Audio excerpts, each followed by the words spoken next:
You have just entered the KBMOD podcast. Keyboard plus mouse or die. Welcome Jesus. to episode 117 of the KBMOD podcast. I don't know how we got here, but we did. Somehow. I'm Dan, and the date, so Brandon doesn't murder me in my sleep in front of his mirror, dismembering my body parts one by one in an excruciating manner, is November 10th, 2013. In case you aren't at a computer looking at your goddamn calendar. I'm so over. Can we stop the people doing who that? listen to this 6 months from now will appreciate it. But They'll why do they appreciate care? Because it's already dated, and if they downloaded it, it'll say what date it was, right? I don't know what kind of computer they have. I don't know their life. Okay. All right. Sorry, I'm sick today, so I'm not in a good mood. I think we can all agree their computer has time. Yeah. Yes. Exactly. Or whatever Maybe. device. Well, they might be using a mag monitor, and the resolution is too low, so they can't read what number the date is. All right. Maybe they hide their taskbar and they can't see that. They can't see the date. That's true. They really can't using move their Windows 8 and mouse Or- by the bottom of the screen to make the test. Or they're like That the all hat is people, a the people I bitch. work for. They're like the people I work for, and they have so many toolbars on their they can't screen even that type they the can't. word. They can't even type, so they can't see the time. Yep. But we do. It is a special episode because we do have a guest with us. Linus from LinusTechTips is with us. We've been trying to get him on since last November, but he has badminton every week or some shit, so I don't know what's going on. But he's here. Well, the problem is you were trying to get me on. If you'd been trying to get it on with me, then we'd have had a different conversation. That's true. Don't try to get it on, get it in. Try to get it in. Or first that one, then the other one. That's fine too. Yes. Yeah. So Linus, for those who don't know, what do you do? Who are you? Okay, so I have no idea. I'm a professional YouTuber, if I were to call myself anything. An entrepreneur, I suppose, an internet entrepreneur, an influencer, I think is what Intel likes to call me. So I'm one of those. I have a YouTube channel with about 500,000 subscribers, so if there's any of you that don't know who I am, then that's basically who I am. If you search for Linus, you'll come up with probably Linus Van Pelt from Peanuts, Linus Torvalds from Linux fame, and then me after those two, like as a distant third. There you go. So that's me. It's not a bad I place make- to be in terms of No, the it's world's good Linuses. company. Yeah, it's fortunate there just aren't that many of them. I mean, Linus Pauling, the guy who did all of the vitamin C research and won 2 Nobel Prizes, is sort of like a distant fourth after me in terms of, other than Wow. the Wikipedia article, he just kind of gets swept away because he was a scientist and it's just not that sexy. Yeah, Nobel Prize Well- ain't shit. Yeah, I make videos about like, graphics cards, so Get mad. Yeah. Nobel nerd. Get mad, Nobel nerd. Yeah, nice Nerd Bell Prize. And hang that up over your anime figurines. in terms of the world's Linus, is that the plural of Linus? Linus. I Yeah, get it. Linus. and yeah. I'm pretty sure it is. Yeah. Oh man. So we don't talk. Well, we do talk hardware on this podcast, Oh, boy. but Does half this podcast is very hateful when it it's- happens. no, So I don't. I No, wouldn't I use the just term turn hateful. off. I would use the term blissfully ignorant. I shut down like when my significant other wants it from me, and I don't want. I just shut down, and I'm like, it's I turn my back, and I'm like, not That's something tonight. that happens that often. Very often. I'm a very moody sexual person. A lot of times I'm Scott- just not going to give it out. So that's how Scott is a. I can be he's frigid. I've been called- desensitized to it. Is I've been what called it is. frigid. I'm not After just going to put out. After you've put it in so many times, you just like it's After totally. just what happens. It's like brushing your teeth. So we do PC build guides every month. I don't know if you've seen our build guides. Nope, sorry. Wow, dude. I like but that you see an answer. You're just like, no. Yeah. Why would I see? You should look at them sometime and audit our performance. But so what have you? Well, the big hardware news, obviously, recently is AMD finally dropping something quite good. But the price drops, and we always talk about which is the best video card, what's the best bang for your buck, because people ask us a lot as well, Right. because we put build guides out. What do you think is the best value out there right now? The best value right now really depends. If I was looking to spend about $100, I'd go buy a 7770. It's a fantastic value. 650 Ti Boost is also a great card in that price range. The thing about what NVIDIA is doing right now, and you know what, this is the way it's all changing. I'm sorry, how long do you guys want me to talk for? Because I could probably cover the entire You can go ham, dude. I do it like all the time about nothing. Okay. I don't even have a Blacklight. topic. We're used to Blacklight, yeah. So if you have something, yeah. Okay, so here's the problem, is that even a year ago, maybe 2 years ago, it was all about who delivers the most FPS in fraps, and it was that simple.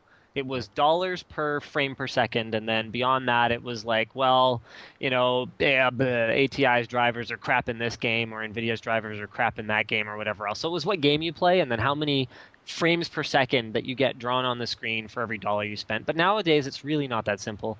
And both AMD and NVIDIA, whether they want to talk about it or not, NVIDIA wants to talk about it, AMD doesn't, but they want to get away from the FPS race because it's going to destroy them in the long term. It can't be, with how much it costs to develop and manufacture a GPU, and then how long you're stuck with it, and you have to market that thing, and you need people to buy it, or you won't be able to develop something new.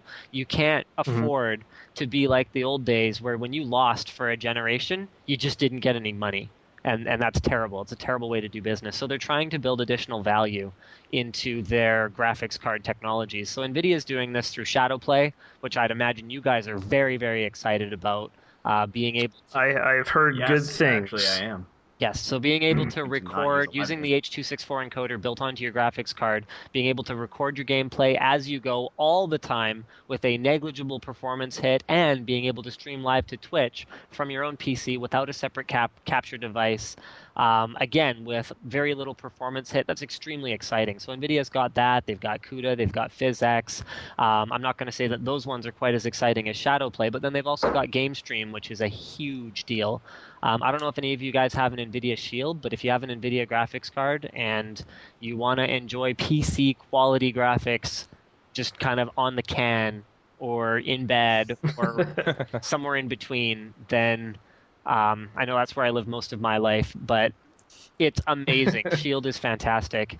And I just tried console mode last night. So that's where you take your Shield, you pop an HDMI cable in it, you drop it in front of your TV, and then you wirelessly play. Right now it only supports 720p, but 1080 is coming. So it's just my graphics card upstairs is powering this game experience that I'm having downstairs on my couch with a Bluetooth controller. It's amazing. It's absolutely amazing. And then AMD's whole thing is True Audio, some more immersive audio, and their Mantle API, which is both extremely exciting and extremely problematic because it's going to fragment the market even further than it already is with OpenGL, DirectX, mobile, et cetera, et cetera, et cetera. So what's the answer? I don't know. You have to decide what's important. It's just not that simple. So if you're recording gameplay, NVIDIA... Not even probably. necessarily. It doesn't even have any OpenGL support right now. So... I don't know. It's not. So certain games aren't gonna. Okay. Yeah, like Minecraft is completely shut out of Shadowplay right now.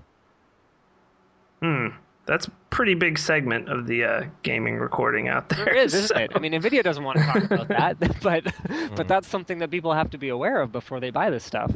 Yeah, So, I've noticed that, because I'm running Shadowplay now, and I haven't actually tried it much yet, but I've just noticed the icon isn't in some games, and that's definitely, for your average gamer, average consumer, like that's not a good experience because when I use DX3, right, DX3 hooks into whatever full screen application I'm using. So yeah, it's like that's not really a great solution if it only works on a subset of games, and you can't rely on that to like be your solution for recording your gameplay.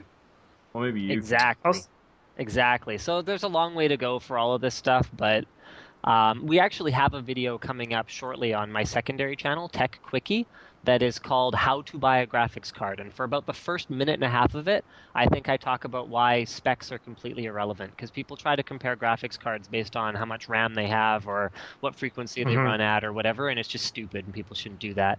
So on the in the video, I explain how you actually determine what performs as well as it does and how that compares to everything else. So.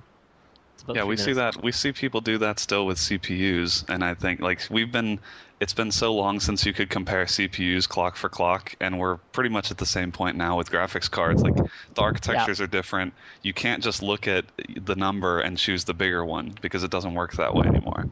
Not at all. Yeah, and and we've also seen AnandTech, and we've brought this up on the podcast before. Your CPU for gaming, since we are a gaming channel, doesn't really matter too much anymore at all. AnandTech came out with some very, very good benchmarks, very thorough as they usually are, and basically proving that it really doesn't matter what you have unless you start getting up to like triple video cards or quad SLI, that kind of thing. Even then, it doesn't make much difference. Yeah, it just really doesn't. I mean, it's the thing too is if you've been paying close attention to what's been going on, particularly on the Intel side, we haven't seen any kind of huge improvement in performance generation over generation in the last 3 or 4 years. So.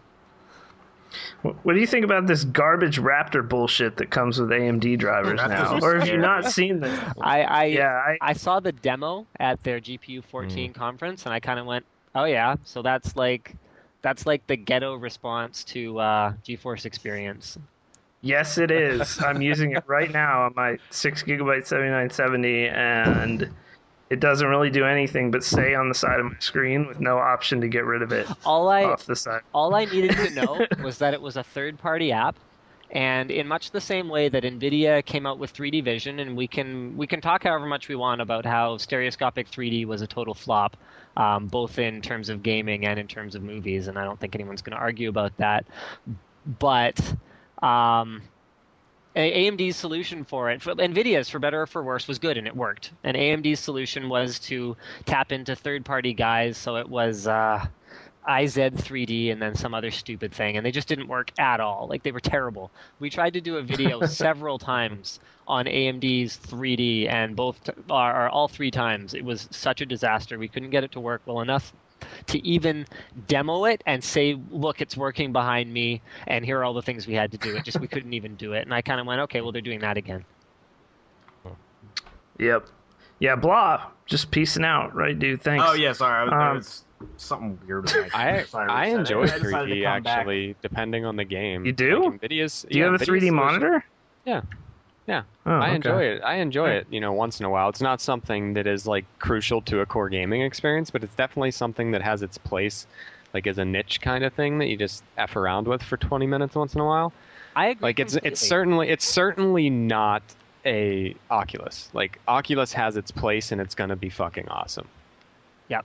But it's cool and it's fun and I like to mess with it maybe cool once when every it's couple not months. Gimmicky. Well, the problem with the PC implementations is that they weren't good. The first gen wasn't good. I mean, there was so much crosstalk between the 2 images that it was I got a headache within a couple minutes every time I put the glasses on. Whereas the newer monitors with their backlight modulation, so some of the new stuff that's coming out, like the XL2420 TE from BenQ, which I've actually got a video up right now that says the best gaming LCD I've ever seen, and it really is. It delivers a very good 3D experience. Fantastic. It's just that no one is reviewing 3D Vision anymore because everyone saw it already, decided they didn't care because the implementation wasn't that great, and then it died. Linus, I want to ask you. Makes the best products. I want to ask you because this happened recently. What is your thoughts on NVIDIA G-Sync? It's amazing. It's game changing, completely game changing. You will not want a monitor that doesn't have G-Sync on it come next year. Wow.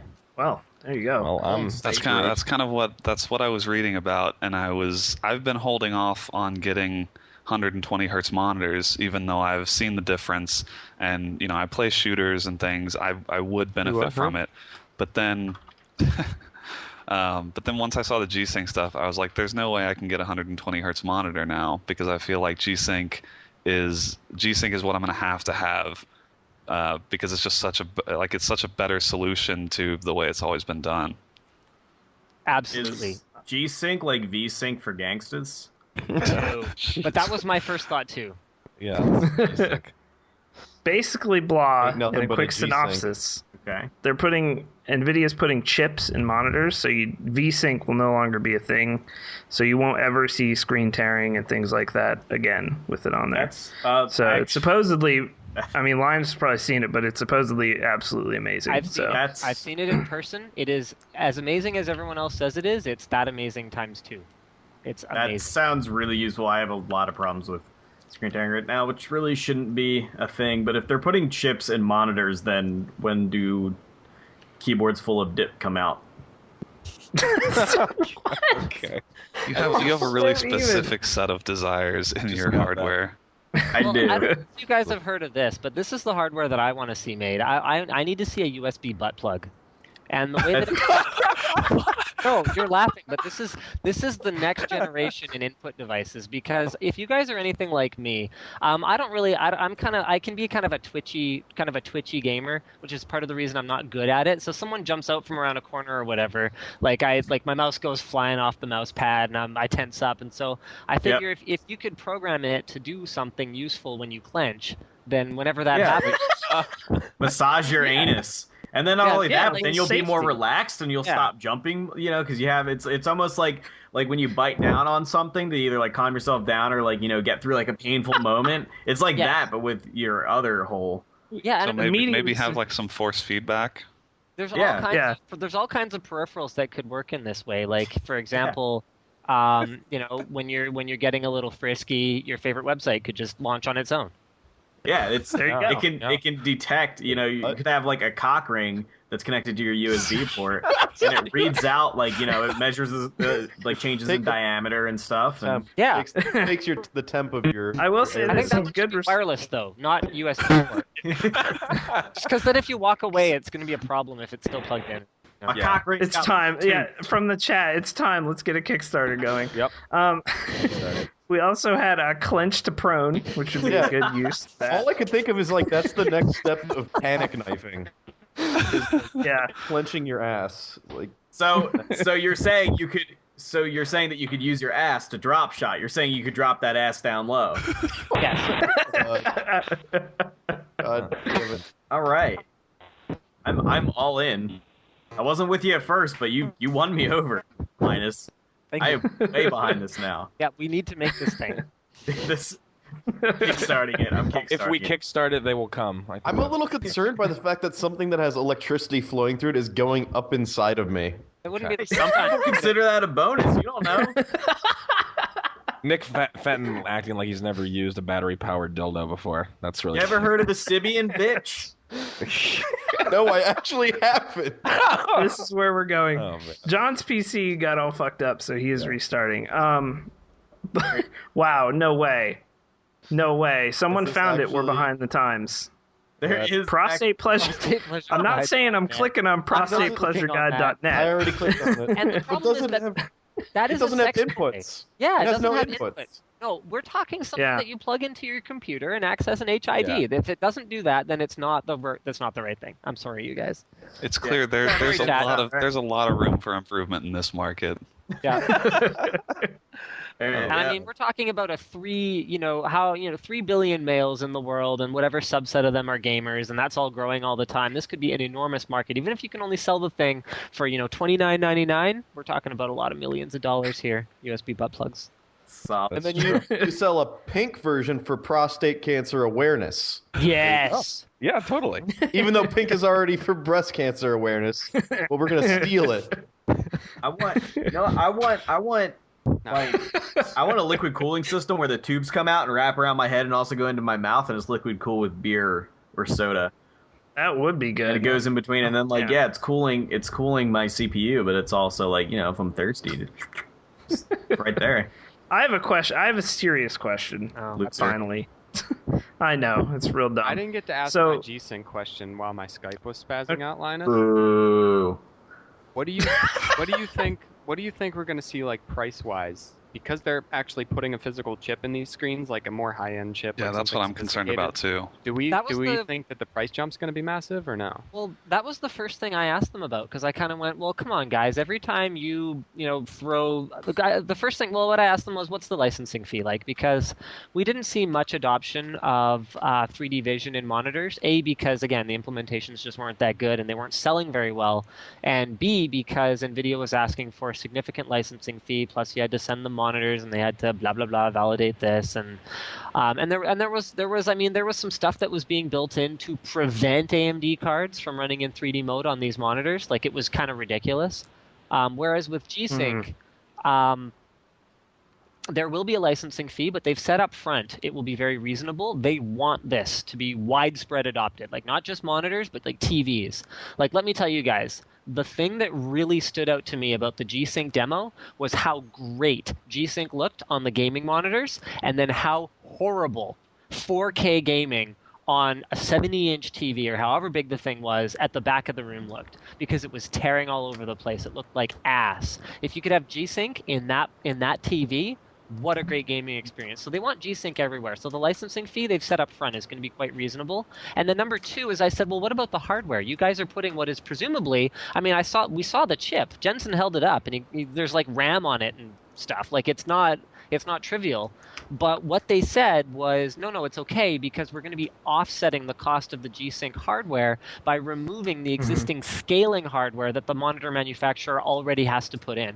So the video scaler that's built into your monitor that allows your monitor that is 1920 by 1080 to run at 1440 by 900, by the way, that's a thing, so you don't actually have to have a 1440 monitor. God damn it, Linus, at every opportunity. Just throwing that out there. So the scaler that is built into your monitor already can be replaced. So there will be some cost savings there, and then they can implement G-Sync without just buying an additional chip. So it's going to be expensive from the start. I just, because it's new and exciting and blah blah blah blah blah blah blah. But I think that as time goes on, it won't make that much of a difference to the BOM cost. Yeah, I mean, I'd like to see this in every new monitor. Like, it seems like there's no reason not to put it in if the cost difference is negligible. I don't know. There's guys that just seem to not care about working with NVIDIA, so that's a thing. Yeah. Let me ask you, 4K, since we just mentioned a little bit, how far away are we from like some sort of mainstream? I was going to say is very far. Very far is what it sounds like. We're far away, especially with the frame rates. A lot of reasons. I mean, number one is AMD and NVIDIA are just now building high-end $400 plus cards that are going to be somewhat useful to run games at 4K. So just now, that's finally happening. And even then, like you look at NVIDIA's reviewer's guide where they're like, yeah, we've got Assassin's Creed Black Flag running in 4K. It's like, yeah, on two 780 Ti's, and you're getting like 35 FPS on Ultra. And that's an average frame rate, which means you're probably dipping to 20. That's not a gaming experience to me. With 20 FPS, no, forget it. Nope. You cram your Ultra settings at that point and run it medium and get dips to 45, and with G-Sync that'll feel acceptable. Then we're talking about something that's actually working. So the fact that the graphics hardware isn't there yet, the fact that it's really not moving that fast anymore. If you guys have been following graphics hardware, there's a great article on PCPer about how graphics hardware isn't going to get as fast as it used to. So we're a long way away from actually having the hardware that can really handle it. And number two is we're a long way away from anyone being willing to sell you a 4K monitor at an inexpensive price. It's going to be viewed as a professional grade solution for quite a while, I think. I mean, even because you're not going to be able to mass market it, because there's so many graphics cards out there that won't even run it because they're not set up for it. So that's the thing. I think the demand is so low. Like, who is really demanding 4K? And are people going to actually like? I just don't think 4K is going to sell hardware. I don't think people are going to buy 4K monitors. I don't think they're going to buy high-end graphics cards to run 4K content. Like, we're just so far away from that. I mean, weird guys will, in much the same way that weird guys bought $1,500 Dell 30 inches back when Apple and Dell were the only guys with a 30-inch monitor. I mean, that's another thing, the video scalers. Back in the early 30-inch days, I don't know if you guys remember this, but the processors inside the monitors were so slow that you just had to have one input on your 30-inch monitor. You could have DVI in, that was it, because there was no such thing as scaler hardware that could handle that resolution at the time with any kind of reasonable speed. So that there's yet another thing that adds additional cost to that implementation that makes it not mainstream. So it's going to be for those weird guys who are willing to spend way too much, and beyond that, it's just not a thing. What's the Asus monitor right now? $3,000 or something like that? Yeah, something like that. That's like the cheapest. That's like your cheapest solution. And it's a terrible implementation because it requires dual input. That's actually two monitors side by side, so you get some of the stuttering that you get with Crossfire or multi-monitor configurations with that single display. There's no way I would buy that. Even for $1,000, I wouldn't buy that screen. I'd wait for something with a single input. So there you go. Consoles are a bunch of liars. We're not going to see 4K for a while. We're never going to see it on these current-gen consoles. Anyone who thinks that's going to happen can put it out of their mind. But they told me they would. They can tell you whatever they want. No, but the PS4 has teraflops, and bam! Man. And it's better than the GDDR5. Xbox One. I don't care what anyone Passerai says. was The like- Last of Us is the best looking game ever. Okay, so it's just over. All right, Same hold thing- on, hold on. It's done. Forget about It's it. People done. talking about the $900 4K TV from Seiki. That is, by all accounts, the worst TV ever. And there's more to life than resolution. There's contrast ratio. There's input there's input lag. There's response time. There's everything. And from what I've heard, it's just a worse looking TV than most 1080p TVs out there. So just throwing that out there. Yeah, I'm on 1440p, and it has taken a hit as far as performance. Just that from 1080 has taken such a, I would say probably 15 to 20 frames on some games lower just from that. But it's I can't imagine having 3800 by 2100 or whatever 4K is. All right, I do have to address this. Throned Gorilla says, "Are you telling me Microsoft and Sony have lied to me, Linus? Can you prove this?" Games will likely run at 4K, but the reason I know that they're not going to run in any kind of satisfactory manner is the fact that the HDMI implementation on Xbox One and PS4 only allows for 4K output at 30 frames per second, which means you're going to have your crappy degraded console visuals with your crappy degraded console FPS, and it's going to be even crappier and even more degraded because you're asking for 4 times the pixel processing power that 1080p demanded. And you look at even games now are not supporting 1080p out of the gate. These consoles are underpowered from day one compared to even the last generation Xbox 360 and PS3 were when they first came out. People like to talk about how it takes a little while for the developers to leverage the architecture and the hardware and consoles. We're not going to see that again. That doesn't exist this time around. We're talking x86 chips and Radeon graphics cores. This isn't an unknown for game developers. We're going to see a little bit of optimization programming-wise. We're going to see updates to the APIs for these consoles. What we aren't going to see is the kind of leap that we saw from early Xbox 360 games to like GTA 5. That isn't going to happen again, mark my words. So Nice. I There want you go. everything you've just said in the past 2 minutes to be the new slogan for KBMOD.com. yeah, we'll just transcribe It'll that. be and our put it on mission the- statement. It'll be I want it on a tiny shirt. print, but Eloquently put. So I have a question because I don't know this because I started watching you on NCIX videos and that kind of thing back in the day. How did you get your start just doing it for NCIX, or were you doing personal videos before then? Yeah, my very first video upload to YouTube was an NCIX Tech Tips episode. Guys, I'm sorry, I have to go in about 2 minutes here, so Okay, that's all I right. apologize for that. That's okay. That was a good time then. Sorry. We've had a good time. If you'd like, I can leave my cat in front of the webcam so that I've learned a lot of big Five words hole-in-ones to and you don't miss reiterate any to the totals. computer illiterate to sound smart. my Yeah. wife just trolled out of the room. Here, I'm just going to point the camera at her just to troll her anyway. Got him. Oh man. Documented. All right. hashtag exposed. Sweet. All right. Well, thank you so much for coming on, Yeah, man. It thanks, was All a right. good time. All right. thanks, Thank We'll you. have to do it again. If you guys can let me get to my badminton ladder on time, I can join in the future as well. Just it's just that I'll have to leave a little bit early, so I'd be more than happy to do that. All right. Take care, you guys. All right. You do- thanks, All man. right. Thank you so much. Good night. Oh, so the badminton thing wasn't a joke. No. he No. totally bad Nice. competitively. No. I respect a man who plays unconventional sports. Yeah. All right, guys. Well, that was a good segment. That was a solid Bro, segment. I could listen to that guy talk Um, about fucking anything, but I mean, I'm usually talking about hardware. He just know he could have been bold-facedly lying to me. I would have Yeah, no and I idea. would have been like, Sounded so yep. confident. I have no idea. So we're going to take a 2-minute commercial break, guys, and then we'll be back to recap Extra Life and go over what we've been playing this week. So we'll see you in a couple minutes. I'm playing Mario 3 right now. Shut the fuck up. Yo, Linus, way more game for some butt plugs than I thought previously. Oh yeah. No. Yeah. Linus Man, is a has, bro. Good. man has some Good. I ideas didn't- about some sexual peripherals. He fit in.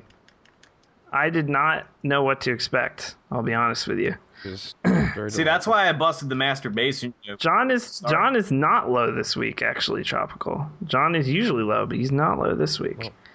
He's plenty good. I have new audio drivers that they finally updated for my sound card, so that would fix. Which sound card do you have?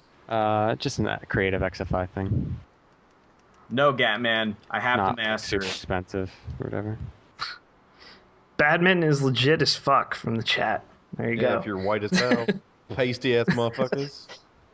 Badminton is the game with the shuttlecock. It is. It is, yeah. I think he'll. Oh man, the I think he'll shuttlecock hit me in the fit face. just I fine. need medical attention. All we did in gym class when we played badminton Is was yell hit shuttlecock. Well, we yelled shuttlecock a lot, obviously, but then we just got all the shuttlecocks stuck in the rafters, Like intentionally. like on purpose. Yeah, on purpose. Seems so like then we could they just sit seem like down. really easy to lose. Oh yeah, Still dude. made Really of easy to get plastic. really easy to get stuck on stuff, like especially in trees if you're just practicing and you're around, outside. Oh, you know what was fun was we had a golf class that was in gym that was taught almost entirely indoors. That was a terrible idea. I took archery in high school and I shot a man. Jesus. Yeah, I killed a guy. Jesus. Not another Christ. student, like a man. I killed a janitor. Nobody will miss him. My Wait, God. you shot someone in archery, like with a No, gun? no. Yeah, I didn't even shoot him with an arrow. I just shot him with a gun. I was like, this is medieval shit, motherfucker. Bang, Like bang. it just happened to be an archery class. Yeah. That was irrelevant. You're like, no, I committed a violent gun crime in high school. It's just, it happened to be during archery. Jesus. Yo, bullets. I got 6 months because I was underage, but you know. Oh man. No idea how I got that gun. My parents were very Outside juke pulled it life. out. They were really pissed us shooting at those targets with bullets. Was ruining them. All right, we are back from commercial here, and hope to God this doesn't make that stupid fucking noise. But I think they got rid of it. Big thanks to Linus for coming on. That was a great segment.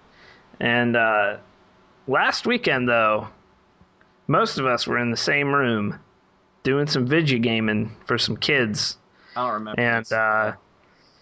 and Brandon and John were streaming directly to us on Sean's magical Voodoo setup. Magic. Jesus. Sorcery. It was fucking sorcery. Good. But let me update you, by the way, and I won't blame you for putting a dual stream on twitch.tv/JuiceJoe right now as we speak, streaming for our Extra Life team. So, put up 2 streams. His ad revenue also going. Just leave that stream up. Whatever you got to do, donate. But we are currently at $175,772.22 Yeah. raised for Extra Life. Insane. Captain Sparkles yesterday doing fucking work. 26K My God. yesterday. He still has 28 another. for He t-shirts. thinks $10,000 for his T-shirts Yeah, too. with an estimated 10,000 on top of the 28,000. Wow. Jesus. Yep. That's crazy. So he went hard. Obviously, Juicer doing it today, and then Orb next week. So make sure to tune in for that. I'm going to try to hop on Ghost with him if it's actually working. We'll get to later. But These delayed extra live yeah, streams are great. Just like having someone streaming every weekend. mhm. I love it. Juicer was doing GTA today. He did some Ghosts on the platform that it works on. So he's been playing all kinds of stuff. So we're hoping to get to 180K. I think we will. So just with Orb coming in. Well, we have the T-shirt money from Jordan, so We have the T-shirt we've money already from hit Jordan. 180. And we have our ad revenue, which I have to wait till we get it. So I got a $25 donation from Sean today, out of the blue. Me too. there you go. I think I may have as well, Sean's but I a- can. Sean's I a- can Sean's Sean, doing who work. doesn't need to donate a damn thing. yeah. Yeah. Sean, who donated more time than anyone else to this His effort. soul and his literal blood. Oh, and let me tell you, like, what Go a ahead. fucking piece of shit I felt like. Sean, who did everything, everything imaginable. We all know what Sean did for the LAN. And then everybody fell asleep, like, at the same time at one point during the LAN. And I think I was going to bed. And I was like, all right, whatever, dude. I just streamed 2 sessions in a row. And then Ches woke up, and it was like 6 a.m. And I look over, and we're trying to figure out how to get Ches on the stream and switch over to him. And Sean had just laid down for the first time in probably like 20 hours. And he had been down for maybe like 20 minutes. And I had to wake him up so that I could go to bed. I felt like such a piece of shit. But I didn't know what to do with his equipment. I felt really bad for him. He was Also- probably like, he laid down across 3 chairs in the back of the room. To compound how awesome Sean is, the first night when we started those auctions, we had been given the donator API that Sean had to program stuff for to be able to see like donations easier so we could give out prizes. Sean was coding for like 7 hours Friday night. So, like while we were doing LAN shit, like playing video games and having fun. Sean was coding that whole time, and it was pretty ridiculous. So huge shout outs to Sean, because this would not have worked at all as well as it did without him. But you guys are amazing. All we did was play some video games, and Scott had several minor heart attacks, but most of us just played video games. And you guys donated all the money. So thank you, and all the prizes for the most part. Yeah. Thank you so much for all of that. We had so many codes, we don't even know what to do with them at this point. We have we gave out a lot of stuff, and we still have a lot of stuff. So it's pretty crazy. And of course, the Newegg PCs went out to 2 of the highest donators who had the most probability to win due to that, but shout outs to them. One guy donated $5,000. I think the other one donated like $3,300 or something like that. No, it was a few hundred, but yeah, the one. He did. The second. Oh, okay, so yeah. Yeah, the guy that donated, right. the guy that donated the most, I think, had like 3% of all entries. Yeah. So yeah, not a huge chance like on its own, but definitely he went huge, and he donated even more. Like I think he donated to someone recently. Crazy. Yep. So, get ready for shout outs to you guys. Months. You know. Yep, Child's Play in the spring sometime. We'll be doing a similar setup now that Sean and myself, I learned vMix all day Saturday once we had the stuff back really up. Good program, so actually. It is really good. We need to make a PC for it, to be completely honest. It is very demanding. If you want to know how we set that up, we can tell you if you want to run an event. It's actually not that hard. As once you get it up and running. Although the server Sean was running, I don't really know anything about. We're not gonna tell anyone how to run it. That's our secret sauce. But vMix is the software we used. So, and it was pretty easy to put together the triple game scenes and the room cams and that kind of stuff. So, thank you all so much. It was an amazing weekend. A lot of amazing moments, a few of which we've posted so far on the YouTube channel, and also cut highlights of. The dive kick tournament was awesome. Brandon, on no sleep, getting to, I believe, losers finals of the dive kick tournament. Yeah. Somehow, some way, Dr. Scholes on no sleep. That was rough times. Getting all the way there.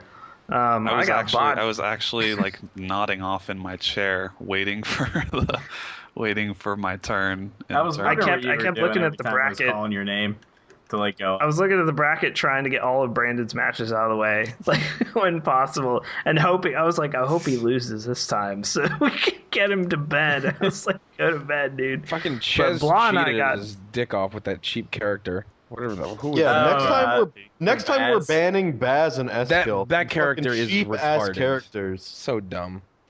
By the way, highlight of Nick Fenton versus Joe Rod with the incredible S-kill parries and rage. APLFisher actually leaving a match early due to S-kill. Didn't even finish it out. Just got up. It's a fucking shitty ass character. It's fucking dumb. Totally cheap.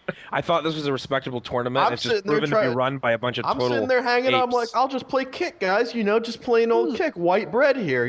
Whatever. And then we got fucking confetti ass S-kill over here doing flamboyant ass shit. I don't know what's happening. What part of him has confetti? Joe Rod. It was a sham. It was a setup. There was collusion. Let's be real. There was collusion left and right. So much collusion. The amount of collusion was actually. It was so automatic. I felt like Dan knew already who was going to win. I could see him checking off the brackets before the matches were even played. That's how much of a sham it was. Wow. He was like, "Oh, you're going to lose." I was like, "All right. Well, I might as well make this look good for the kids." That's true. Insider info on that collusion ass bullshit. But shout out to our sponsor, Nintendo. I believe their slogan is, "How did I get here? What is the internet?" My favorite was your Blackliteattack, by the way. The TweetDeck slogan. What was it? We decided to stop being good. Yeah, we didn't feel like being good anymore. Blacklight listing off so many sponsors that we never received money from. Yeah, we're still waiting on that. Yeah, all of them stood us up. A few of them actually sent some poorly worded insulting emails rather than pay us the money they had promised us. So that reflects poorly on them as businesses and people. But other than that, it was all right. It's all right. But huge thanks to all you guys for donating, and keep doing it. And we'll have Child's Play in the fall for you. The KBMOD community as a whole has raised. It's got to be closing in on $300,000 for charity now. Yeah. Around there, yeah. So, thank you so much. And big shout outs. Just seeing Anion's name reminds me. Big shout outs during to the our auction. mods. Holy Our mods shit. went ham all weekend, especially during the auction. Though. Anion gets most valuable mod for the auction. That was insane performance. Remember typing up every single thing in the different packages. I think Gatman was there the entire stream. And you know me, I don't think shout Gatman Anion was out. Who was there the Shit. entire stream and taking selfies during the whole thing too, and sending them to us. Yeah. And I don't shout. GX. I don't shout out I think I Anion much. recall because like he's Mountain fucking Dew selfies, like just ridiculous. Yeah, I watched. I actually went to bed halfway through Scott's stream, and John just reminded me of Rippy or Dippies, and Dip. I rendered all that shit this weekend, so I got to watch the whole thing. Dear God. Dear God, Scott. I'm proud of myself. Also, that game is pretty Dude, terrifying. the game is all. I'm gonna finish it. So I'm thinking for my Wednesday stream this week, I think I might finish Outlast on here. So we'll see. Yeah, that might be the plan. Because 2 hours in, man, it's a 4-hour game. There's only 2 hours left. Yeah. So I think that's what we'll do. Unfortunately. So Yeah. it was awesome. It was an awesome weekend, and we'll do it again next year. Mike Pollack found the boyfriend he deserves, although not the one he needs right now. Yeah. The Chaz. Yeah. KBMOD Confessions channel went hard. Not Went Chaz. hard. Some Batman. real world shit right there, man. Real world. I think So, I've moving seen on. some. I've Oh, seen go some gifs from KBMOD Confession channel. Yeah. That's I They feel float like around at Twitch in this channel's going to be terms of service violated. To be fair, Mike got $900 in donations. Yeah, that's true. Did he really? That's true. Yeah, Nice. just for kissing Chaz and then also making out with Batman. I was gonna say. I mean, how often do you have a charity event where Mike Pollack makes out with two different people or Yeah. objects? Or objects, or objects. God damn it. So, thank you so much, guys, once again, and we'll do it again next year for sure. And hopefully, we'll have an even more streamlined prize system. But yeah, we'll get it. We'll get it rolling next year once again. Child's Play in the spring. So thank you so much for that. And now, what we've been playing this week. I will go ahead and start because I've been playing basically one game, and that's it. So I've been playing Battlefield 4, and I have like 40 hours in it. Yeah, Daniel. And I can't stop. And I had one of the best gaming nights in probably years on Saturday night with John and Ches and some others playing some BF4. We played for probably 4 or 5 hours. Ches was streamed for like 8 hours. But that game right now has nothing wrong with it. Okay, than well, they're let's calm the crashing fuck every once in a down while. right now. Wow, Dan's boner There's almost nothing- hitting me in the face. right Nothing wrong with it. That's pretty- The server crashes have calmed down, and that was the inaccurate. main issue. That was the main issue. What's wrong with the gameplay in that game? with the gameplay. I think, well, Yeah. nothing wrong with it is kind of a Boats stretch. are OP. That's for damn Kind of a sure. stretch. Boats Who's are- OP? Boats are a little OP. Yeah, those warships Those are are fucking low-key. tanky as fuck. Nerf No, I Seacraft think, Bliss. One bad map. Well, that's more of an opinion thing, though. But I know a lot of people The who like best thing Bloods. about Battlefield 4 has actually been ruined as of last night. Nuketown Okay. Noob has the game, so Oh, wow. GG. God damn it! Who did that? I John helped. No did joke. that. I helped John my did brother out. that. I helped GG my brother dice. out. He's already hardcore into it. I was in a game with him this afternoon. He's already gone crazy. Besides the server crashes, I think some of, at least in the engineer slot, some of the weapon progressions are dumb. The unlocks. Yeah. Yeah. But I will say this: the unlocks, the progression feels a lot better. Battle packs are such Well- a good touch, dude. It is such a good touch. Yeah. I think the progression feels a lot better because in BF3 I felt like I was never earning anything. That was one of my biggest Like- gripes with BF3. the progression just felt so slow, and I was like, why would I want to level up every class individually, then level up every gun individually to get all the different accessories? It's kind of similar in this one, maybe not. Yeah, that's why I haven't bought BF4, because I really don't like that. It's similar, but I think with the battle packs and stuff, I don't know. I felt like I've leveled decently fast. Yeah, what's good about it too is like part of the progression in this game, like you're not necessarily progressing towards a goal, like towards a certain item or anything, because you get your battle pack every 2 levels. So it's kind of like you're progressing towards opening up a gift. Like you don't know what it is, you're just going to get something. And I kind of like that. I mean, you're still progressing towards the guns because the guns unlock in order and stuff, but you're unlocking other things and you don't know what it is. So there's an element of surprise to it, which is cool. Yeah, and Cyberwaste was a huge shout out to Cyberwaste for being our commander for most sessions, because you can play commander no matter what ping you're on. So he's able to play commander and help us out from Australia, and he's a good commander. So they're rare. People take the commander slot and don't know what the fuck they're doing. And it actually really hurts the team. The commander can kind of drop, for those that don't know, like, I don't even know if you call them kill streaks. I guess it depends in Conquest anyway on what points you have. They can get like if you have C, they can do cruise missiles. If you have D, they can get like a gunship in the air, that kind of thing. But they can also I think drop like smoke on points and things like that. So I don't know, it's been a great experience for me so far. I also have Call of Duty Ghosts. Oh, you sound really excited about that. I'm not buying the next Call of Duty for the last 4 Call of Duties Dan bought. Yeah, I know. Here we go. I haven't bought this one, and I will not buy it. You know why I bought it? Because Watch Dogs didn't come out. So I was like, you know what? Not an excuse. This is Dan's not an junk. excuse. He's like, I don't really care. That's an unrelated game. That's completely unrelated game. His That's monthly fine. gaming budget, he has to spend it. So Call of Duty was just the next thing in line. Let me tell you about Call of Duty Ghosts. Don't. Okay? Tell me. I'd rather you didn't. I will not allow this. Go ahead. Here's the few things on PC. Uberly is in the chat already sighing. The man who makes our FOV unlockers, which by the way, has been told by Activision is a bannable thing now. Good. Sure. Yeah. Yeah, why not? So, Great game. Dan's excuses. I have no excuse. I bought the fucking game thinking it would be a Call of Duty game. That's the problem with it, is it's not a Call of Duty game. If it was Black Ops 2 again, fine. I'll put 50 hours in it probably. But I can't even play it right now. It's unplayable at the moment. Plus, I'm probably going to get banned for changing the FOV. So, here's the thing. You guys know what a Call of Duty game feels like. Like, it has a certain feel with movement, and that hasn't changed for however long. You know? Maybe you can't do as many strafe jumps now, or it's a little harder to do them, and things like that you used to be able to do. But for the most part, Call of Duty feels like Call of Duty. It doesn't feel like Call of Duty anymore. And that is a huge problem. You would think they would have felt that. Maybe they felt like they had to go huge, because the series was, I guess, somewhat on a downswing. They also fudged their sales numbers, apparently, is what people were tweeting at me. No.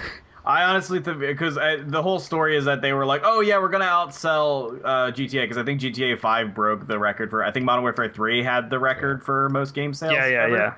And GTA 5 broke that record, and they were like, oh yeah, we're going to get that shit back, and then they didn't, even close. It didn't even outsell Black Ops 2, and Black Ops 2 didn't outsell Modern Warfare 3. By the way, people in chat saying this game wasn't made for PC. No shit. The last 3 haven't been made for PC. What the fuck? Oh, Black Ops 2. Black Ops 2 ran well. It did, but it wasn't. It wasn't well, but it wasn't made for PC. They just catered to us a little bit. They did. They just showed us a little bit of much needed TLC. No, but the thing is, they said they were going to outsell, but I guarantee they didn't actually believe that. I think. They sent out some emails. They said, oh, we're definitely going to outsell GTA 5. And now they're in the news because everybody's laughing at them. And it's just reminding people to go buy Call of Duty. It's just publicity. So good things about Ghosts. It looks really good when it runs on the correct stuff. It actually looks a lot better. When they were not kidding about the graphical improvements. It actually looks a lot better. That's it. That's the only positive as of right now. Because because I had one night, I streamed it at launch, and it was one of the worst experiences I've ever had. I streamed it at midnight. It was a struggle to get through. Then, when I played it Tuesday night and turned all the graphics down, I guess Orb had found like a configuration that was working for him. So I turned everything down, and I played with Nikon and Allsham and had some good fun. And it worked. Like, the game worked for a little bit. Then I got on Wednesday, not streaming, just got on to play some Call of Duty. Didn't run at all. Just was horrible. Couldn't do anything. Frame drops all over the place. Like, it feels like if anyone had Black Ops 1 on PC at launch, that's what it's like right now. It is unplayable for most people, no matter what your specs are. And now that they've come out and said they're going to ban the FPS unlocker, they're going to ban the FOV unlocker, pretty much. What is their rationale behind that, though? What are the actual reasons? They hate their customers. I haven't seen any rationale behind it, and unfortunately, Uber Elite just went to bed because they were actually talking directly to some devs. I believe AJ was talking to one himself. Right? Yeah, AJ. Yeah, and the guy said, "You guys can't see over 30 FPS anyway." Yeah, he literally busted that out. I shit you not. Oh boy. Okay, well, they're not really helping themselves then. GG. And you make Call of Duty games, so good. There's rough. the thing. Like I said, I can't figure out what to do with this game. Partially because Battlefield 4 is so goddamn good, and I'm having so much fun with it. Yeah. That that's all I really want to play. But when I played for 4 hours or so with Nikon and Mark, it worked fine, and it ran fine. And then when I got on, here's the thing: I was streaming in 1080p for that stream. Like, obviously that's a little more demanding. Yeah. So maybe, but it ran fine. I got on Wednesday just playing by myself. Mm-hmm.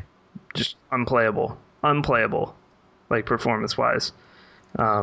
So also, here's the best part to me, this whole thing.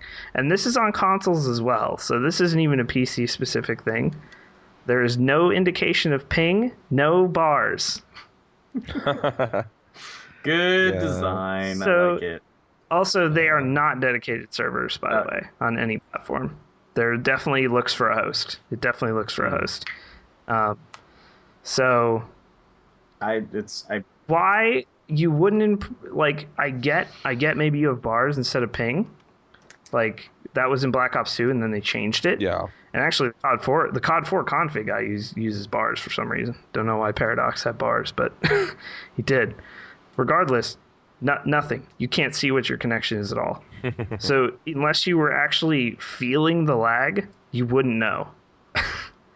You would have no idea. So that's awful, because you need to get a feel for a game and how hit reg is going to be based on your connection and stuff. Yep. And you're like, also, that is on console as well. Yeah. So that is on console as well. That is not just PC. Yeah. Great game we have on our hands here. So my advice is to not buy it at all. I'll take the $51 hit for the rest of you. You are our Jesus. You're our Jesus, Dan, of Call of Duty. Don't buy it. Thank you for dying for our sins. What's funny is I just upgraded my drivers, so I'm gonna try it again this week, not on stream, just to see if it runs. Because again, when I was playing with Mark, I had a lot of fun. Yeah. I had a lot of fun that night. It felt like playing some Call of Duty. We were we were having fun, but now it doesn't run again. I don't understand. Huh. That's weird. I don't. Plus, BF4 is just phenomenal. So, I'm totally okay with just playing BF4, especially when you have really epic moments in that game that Call of Duty can't even touch for the most part. Like John hitting a shot at 600 meters last night. Shit like that was just ridiculous. Also, the sound in that game. It's so good. I could barely hear so on realistic because I crank it up because I want to hear it. Yeah. So, get BF4. There you go. Someone photoshopped my head over Jesus. Go ahead. Please do. So, that is really all I've been playing, though. But, yeah. Brandon. Yeah. What have you been playing? I've been playing the get new RAM, try to overclock that RAM, and then try to make my PC stable again game. That's a solid game. Sounds like It's shit. not actually. It's actually a very unstable, not at all solid, almost liquid game. I got a killer RAM deal for the second PC I was building, and Is it the one that you linked like last week? yeah. It's just I got the wanted same to- one. Yeah. So it was a crazy RAM deal. It was like 16 gigs of 1866 RAM from Patriot for like under $70. Yep. So I got That that. is a crazy deal. Yeah, it was a crazy. It sold out in like a half hour. or Yeah. something. So I got that RAM, and I was like, awesome. I've only ever had up to 1600 RAM. I'll try to, now that I have some RAM that's rated for higher, I'll try overclocking it. And so that took me down a very dark path of attempting to overclock my memory, and that is not an easy thing to do. I'm just going to tell you right now that it doesn't just work as advertised. I think it's very much motherboard dependent, and my motherboard was not having any of it. So I thought, well, you know what could be the problem is I haven't flashed, like I've been on this original BIOS since I got this PC, which is like 2 years ago. And so I was like, well, I could probably just flash the new BIOS. Maybe that would help. I did that, and I tried to boot up my PC, and it wouldn't boot up until I figured out that it would not boot up with a second video card in. The only way it would boot up was with a single video card in the top slot. Let me say, nothing leaves an emptier feel in you than putting some new parts in or something, and then the PC won't turn on, and you're just like, fuck, dude. Fuck. That's the Because you just spent money, and now nothing That's works. the thing that sucks is that, like, you just, I thought I was like, maybe it's a hardware thing, but I knew it wasn't because I had just been on, like, everything has been rock solid since I got this PC. So anyway, I went through trials and tribulations trying to figure out what was going on with this RAM, and I ended up on the phone with EVGA support at 2 a.m. Which, like, this is I only really bring this up and talk about it because we recommend EVGA, and like the reason for that is that I call at 2 a.m, talk to some dude who like knows hardware, who I just tell him what happened, like very short synopsis, like I would tell John or you, Dan, or like anyone, and he's like, oh yeah, like I have a similar board. What are the symptoms? Anyway, so I didn't realize my board actually has 3 BIOS switches, and I had only flashed like the first one, and I could just move over to another one, and it's on the old BIOS that worked fine. So it was a quick fix, but I was just like, I told him at the end of the call, I was like, you are the reason that I keep buying EVGA products, like this kind of service, fixing my issue. Mhm. Anyway, so that's like, that You suck took him up. off. Well, I mean, he was over the phone, so it's really not any of your business. I Give him would've. phone sex. It's really not any of your business. Anyway, so that took up like 2 or 3 nights worth of just like trying to figure out what was going on with this overclock. So my lesson is just I'm not overclocking RAM anymore. My 1866 RAM is now clocked at 1600, just like every other RAM I've had for the past few years, and my PC. Now I can't find my stable overclock settings again because I didn't save them. So my PC isn't even overclocked now because I've been blue screening when I try to overclock. So yeah, that's overclocking's a dirty game. As for what I actually been playing, I've played a little bit of Hearthstone because I've kind of been. The tournament got you high. Yeah, I've kind of been in the Hearthstone mood a little bit before the tournament, and then after the tournament, really like Hearthstone. And I tried out Path of Exile for a little bit yesterday, but I think I quickly realized that Path of Exile is just like it's just too deep for me to ever get into. There is so much there, and it's very easy for me to see that it's like a hardcore Diablo. It's like super hardcore. is. Just I mean, I could see how you could, if you really like ARTSs or ARPGs or whatever, the Diablo kind of games, it looks like it could really be a great game for that kind of person. But I was For already a fucking seeing, nerd, yeah. exactly. I was already seeing just like stuff that I was going to have to Google and kind of figure out like what this was. It doesn't really introduce you to the game that well, and like tell you about the mechanics that well. I just picked a class, picked a name, and I'm like in a zone, and I just kind of walk around and start doing stuff. So anyway, I tried that. Other than that, playing some League ARAMs as usual, and that's about it. That was how I felt about Path of Exile. I was down with the complexity. I think that's cool, but I just felt like the actual combat didn't really hold up. I felt it was really just like a lackluster Diablo 2 kind of thing. Well, I think it's also hard to compare. It's hard to compare to the. We've talked about this on the cast before, but just like the sounds and stuff in Diablo 3, in terms of the beginning experience, Diablo 3 nailed it. Like the first playthrough of Diablo 3 was awesome, and it wasn't until you really got into the in-game stuff and like getting your better gear and all that it started to break down, and the auction house had ramifications on that and stuff. But the first playthrough of the game itself was awesome. I would agree with that. Yeah. And I just didn't like Path of Exile didn't hook me in the first half hour the way that Diablo 3 hooked me and got me to finish the game. So like the combat's slow. Yeah, like I could see where people could really get into it because they're going for that payoff towards the end with the in-game stuff and the customization and all of that. But like I know I don't have that kind of time to dedicate to the game. But like it seems really polished, and I mean for a free-to-play game, it's like I can't really complain. I mean I enjoyed my half hour with it so far, and so it looks like a good title, but I don't know that it's for me. Yeah, I mean I've put a couple hours into it, and I enjoyed the couple hours I put into it, but it's fucking hard, and I just want to play the game. I don't want to necessarily read about the game until I'm like in the end game. Like I have no problem reading about stuff in WoW, like once I'm max level or something, that's fine. But I don't want to have to do that my entire journey through the game to get to the end. You also, but in WoW, I think they do a pretty good job of starting you off, and then it's like, hey, you should go here, you should do this, and they start to introduce you to some of that stuff. Now you can play WoW if you're in a vegetative coma correctly. So, but even back in the day. Have you ever joined a Skype call with a bunch of people playing World of Warcraft? I think they are all in vegetative comas because it's like heroin. It's like walking into an opium den and trying to strike up a conversation. They're actually all tabbed out. Yeah.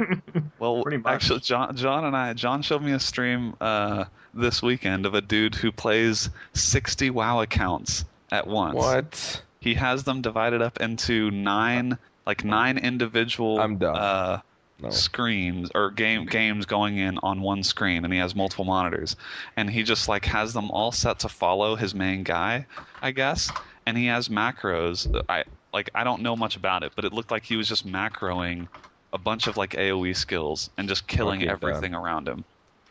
I'm done. That's a fucking loser. This fucking life. I'm sorry. Jesus. I'm sorry, but this Call of Duty Ghosts Extreme Limited Collector's Ultimate Survival Edition that was just linked in chat. I just linked God. The Kotaku quote. It's so good. Woof. Kotaku. Sorry, I had to derail this. 11 out of 10 IGN. Not bad. Oh my God. Mark Rubin with a black dildo and a Dorito on his head. It looked like the God Pope. damn it. I can't. Like the Pope Dorito hat. Oh my God. Double XP from Doritos, Mountain Dew. 9gag getting credit down at the bottom. Oh my God. Wow. Also, I must say, multi-boxing existed in classic WoW. Yeah, but it would be it was like 4. It'd be like 4 It was guys. like 4. Yeah, that's why I thought it was so one crazy. guy. I've definitely never seen anyone take it to this kind of extreme, but That's insane. That people is still do seriously that. insane. Yep, that is crazy. So, John, you've been playing BF4. You've been playing anything else? Just WoW and BF4. BF4 is incredible. I know we're going to talk about this in a minute. What I was saying, but what I was thinking rather. Battlefield 4 is fucking incredible. It's so good. The next section, playing the it for news the year. section, might as well be called "What I'm Going to Be Playing." Yeah, that's true. Blacklight, What you been up to this week? Nothing much new with me, really. I am running pretty hard on Mario 3. I'm actually playing it right now because it embarrassed me severely at LAN. And it did. And you got your run back though. No. I tried to stream it and then found out that even with no input delay on the controller, it's still just a really fucking hard game. It's like all the jumps and the spacing between enemies and stuff is so specific. It's just a really hard retro game. I don't remember it being this hard when I was a kid, but I guess it's really goddamn hard. It's a really fucking hard game. I said this to Sean when we were on the on the LAN, and I was like, I never even got through like World 2 most of the time. Yeah. When I would like play this as a kid, like I wouldn't even get through the desert world. So I don't think I've ever beaten it without using the whistle and probably like save states on emulators. Yeah. But aside from that, I've been going at Hearthstone. Kind of hard, but I get frustrated very easily because there are a shitload of people who have just spent like all the money on the game. I saw you on Hearthstone last night at 4 a.m. Pacific. Yeah. Wow. Yep. Wow. Well, I was working. I covered a friend's overnight shift, so I was. Oh. You were working. Yeah. I was at work playing Hearthstone at 7 a.m. That's what I was doing. It was a really shitty weekend, to be honest with you, but. I mean, it's a good game. It's just very, very, very pay to win, and I'm getting frustrated with the fact. Now, I wanted to try out. The first thing I saw when you first load up and you have like a bunch of the default cards, the first thing that I noticed was that there was a bunch of Murlocs that are low cost, and they all have Twitter rant. But go ahead. Yeah, they have some. They have some sort of bonus that affect all other Murlocs. You know, all other Murlocs get increased health. This guy gets a bonus for every other Murloc you control on attack or something like that. And this is very similar to the deck that I used to run in Magic the Gathering when I played Magic the Gathering. Magic the Gathering had Goblin decks, which are exact same concept. Small, cheap. Basically zerging down and buffing. It was the Zerg Rush of Magic the Gathering, and now Murlocs are the Zerg Rush of Hearthstone. And it looks very fun in practice, but it just simply does not work.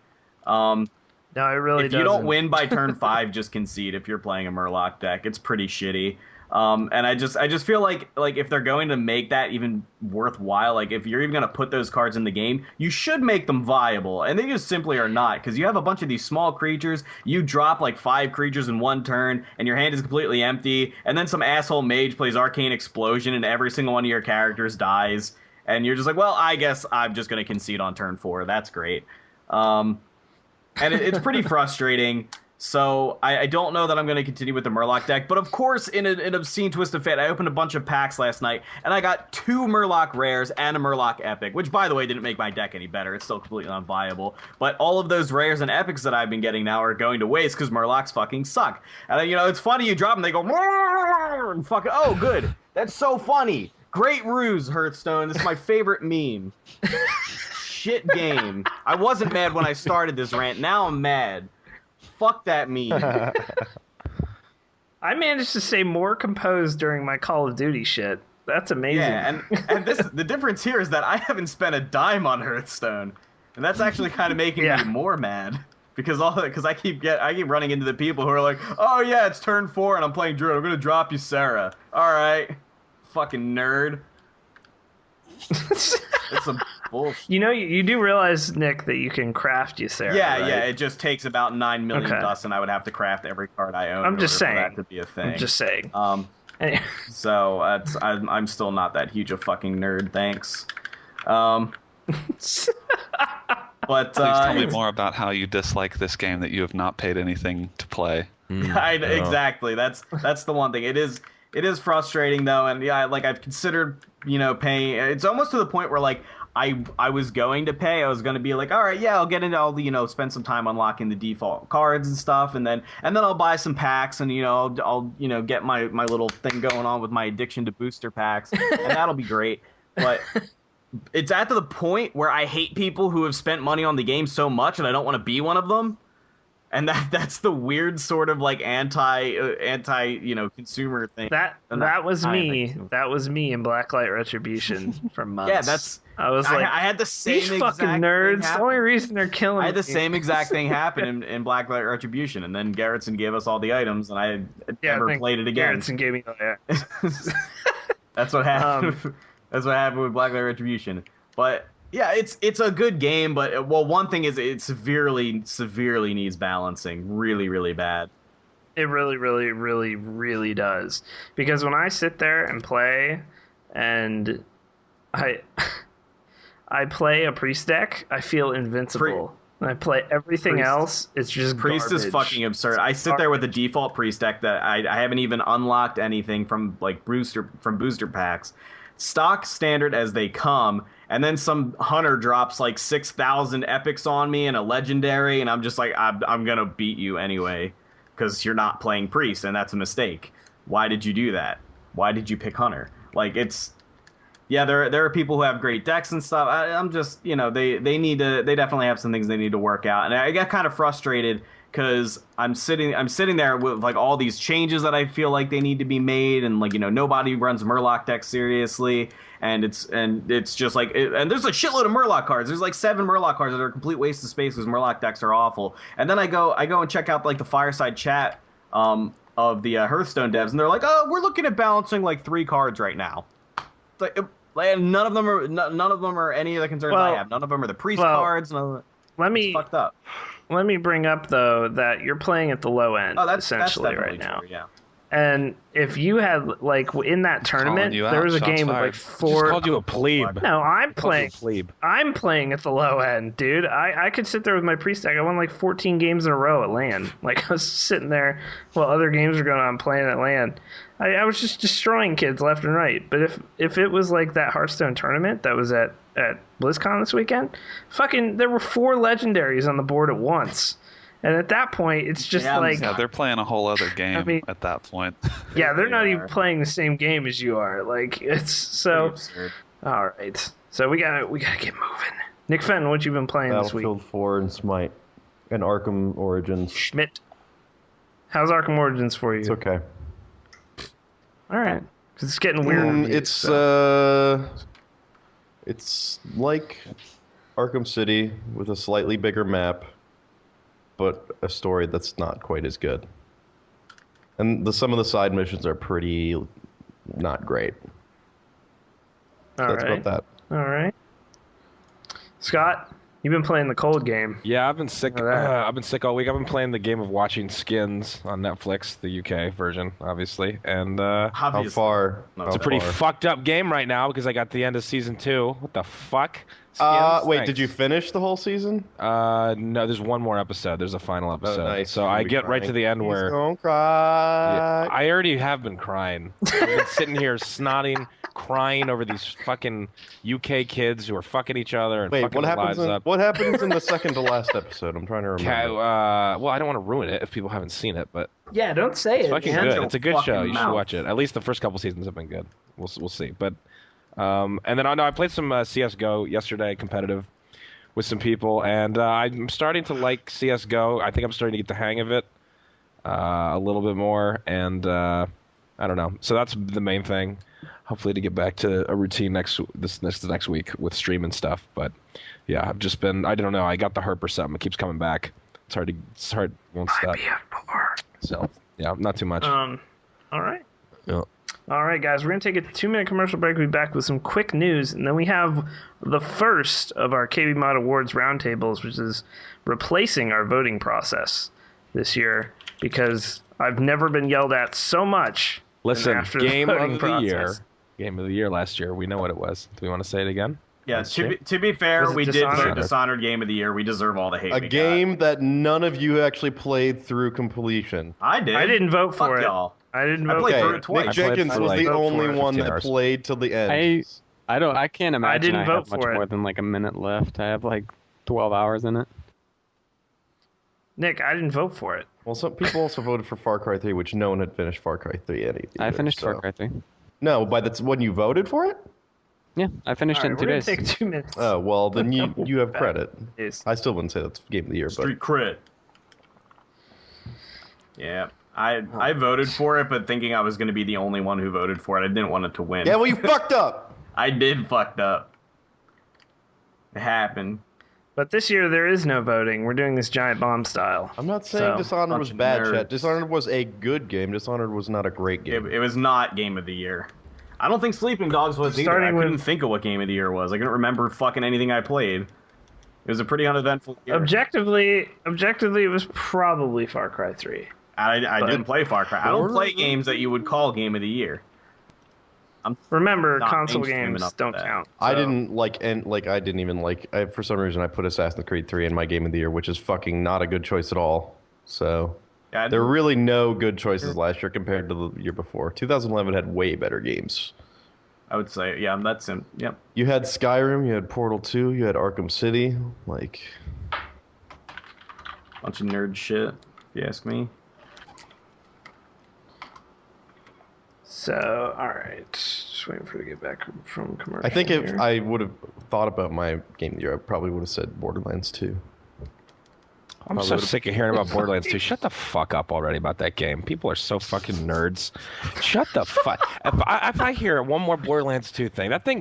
You want to talk about overexposed? Jesus man. Christ, hey, yo, Scott, you want to hop on that Let's Play on Hutch's channel? Haha. Yeah, that was exactly right. You know what's horseshit? So you know what's horseshit about Borderlands 2 is that Borderlands 2 had a fucking massive booth at PAX Prime.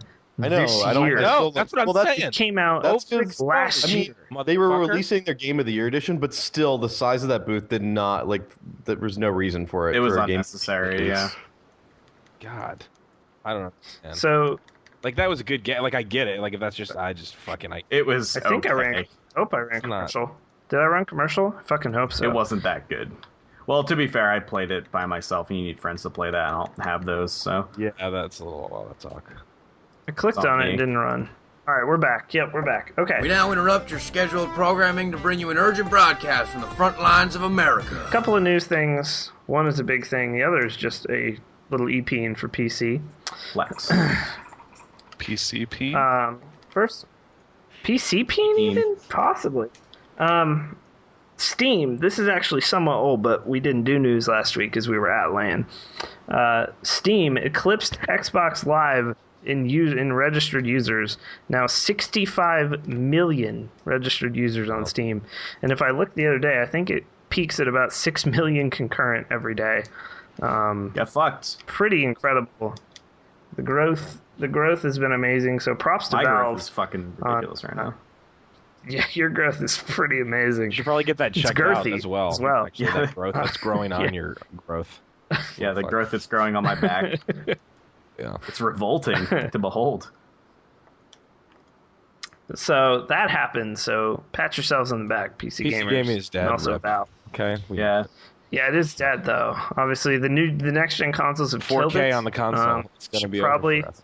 You should probably get a PS4 on launch because the launch lineup for a PS4 is incredible. It looks great. There's like zero hardware issues, pretty much guaranteed. Yeah, no, everything's going to work. But BlizzCon was this weekend. And of course, they announced the new World of Warcraft expansion, Warlords of Draenor. All over that shit. Which John has a boner for, and I am not Brandon's excited coming for back whatsoever. to get fucked.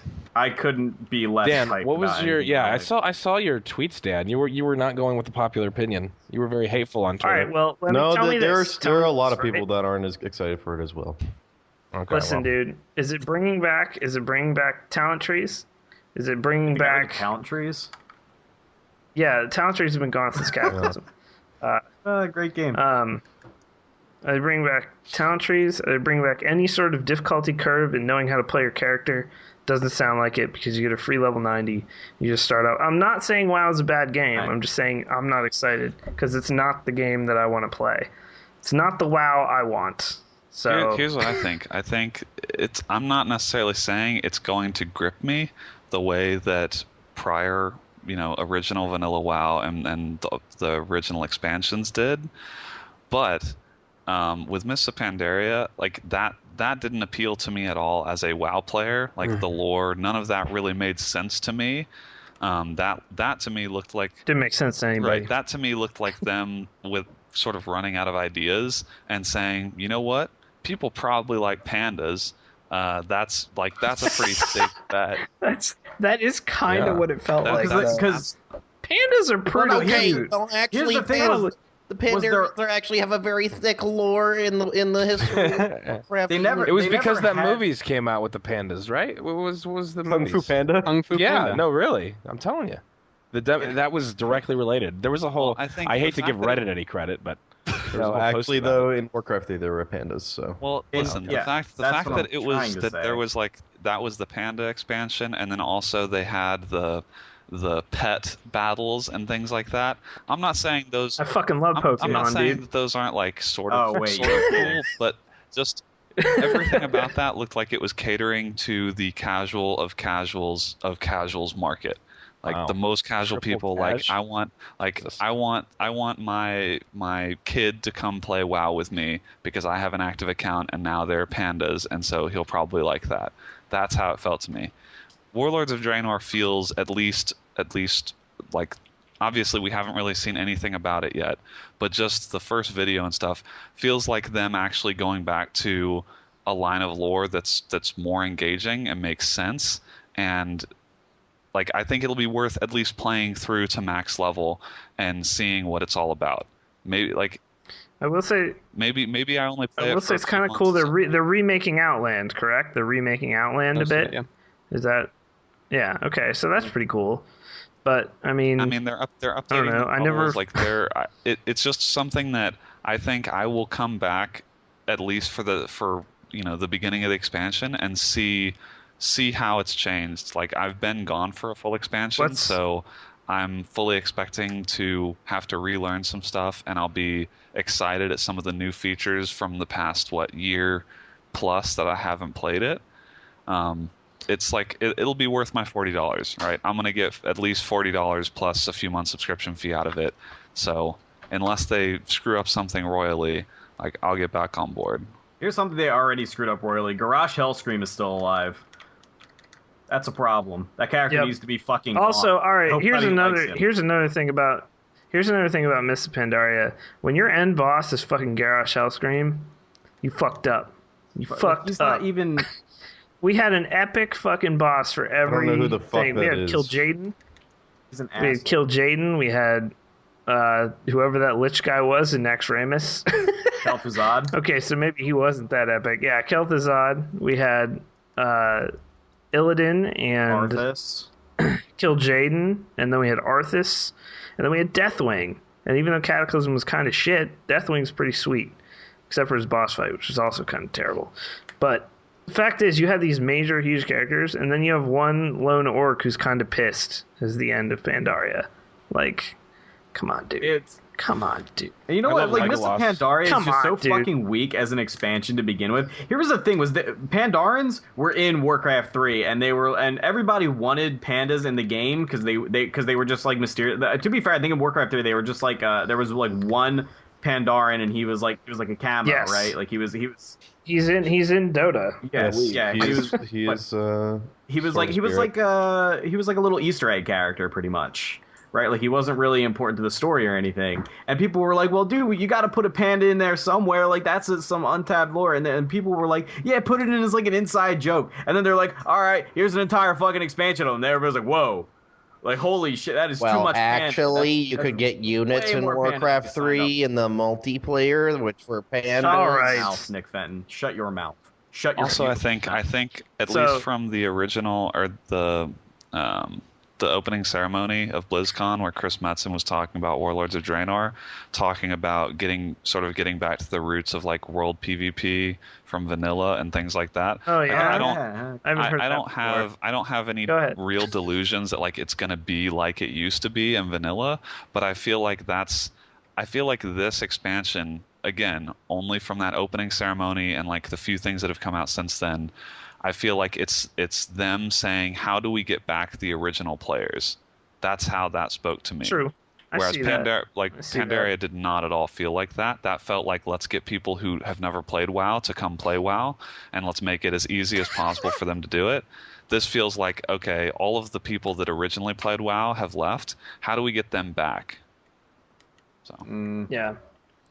So, Warlords of Draenor. Also, Hearthstone news very quickly from this, because there wasn't a whole lot, except that it goes open beta next month, I believe, and it's coming to Android and iOS in the latter half of 2014, at which point my life and wallet are over. I think it might come to iPad sooner. So, they were talking, I think, specifically about iPhone Android, but I think iPad may actually be sooner.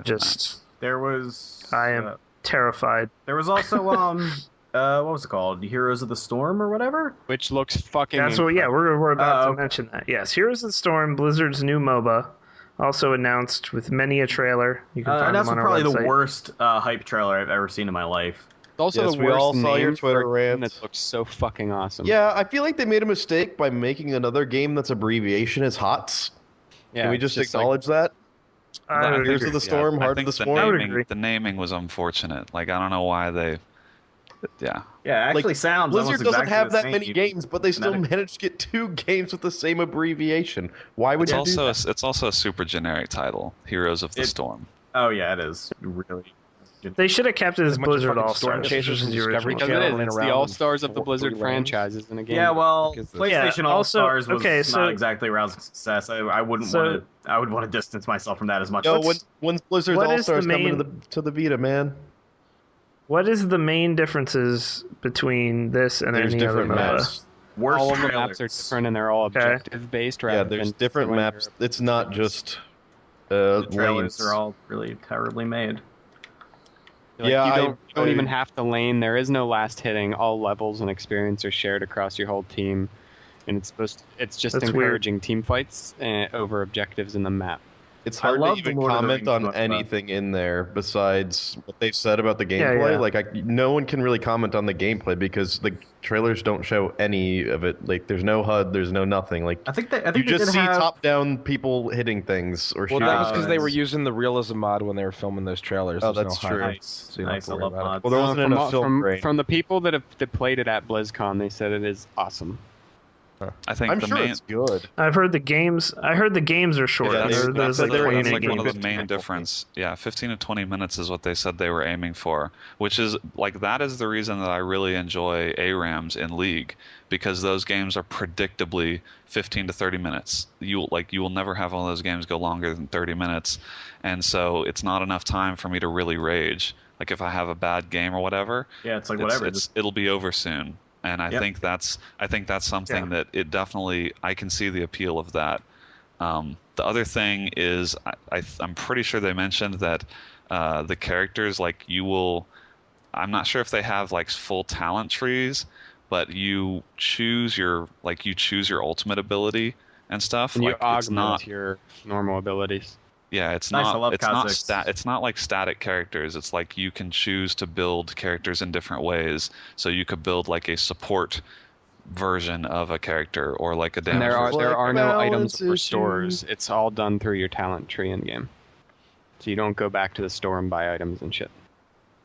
Yeah. Some people were saying it looks more like they're already declaring it's going to be like a super casual MOBA. Like maybe it is, maybe it's not, but I don't think that's not the point. The point is that like League and Dota already have the market cornered for competitive MOBA games. Like I don't think you can get in at this point and really expect to take away all the attention to games that have already like been out there for so long and have player bases and people that have learned it. I think you've got to put a really unique spin on it, and at least so far, the bullet points for Heroes of the Storm are different enough that I'm like, yeah, I'll definitely give that a try. Right? Yeah, it's not going to be the same experience as League or Dota. I didn't get the vibe at all from any of the stuff they said that they're gunning for those positions either, which is good. Because I don't think they care. Like I understand Blizzard is established, but it's still dumb when I think if they were going after those games, they would have pushed out.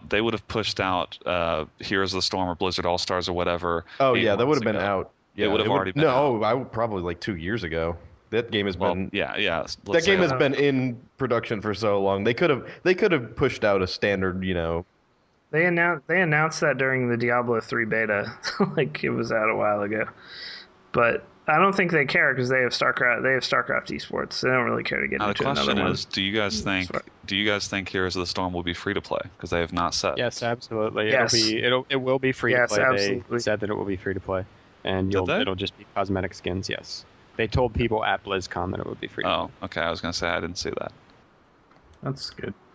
So, all right, and that is the news. Blizzard shit this week, and mostly Blizzard, because they kind of dominated with that. But moving on to our first award category of 2013, since we are scrapping scrapping the voting, we went over this earlier. I got a lot of flack for the voting last year, and I really like the way Giant Bomb does their awards. So we're going to do them that way this year. And basically, the first category we're going to do, and welcome Parties with Lemons. So a subscriber. Welcome to the bro pile.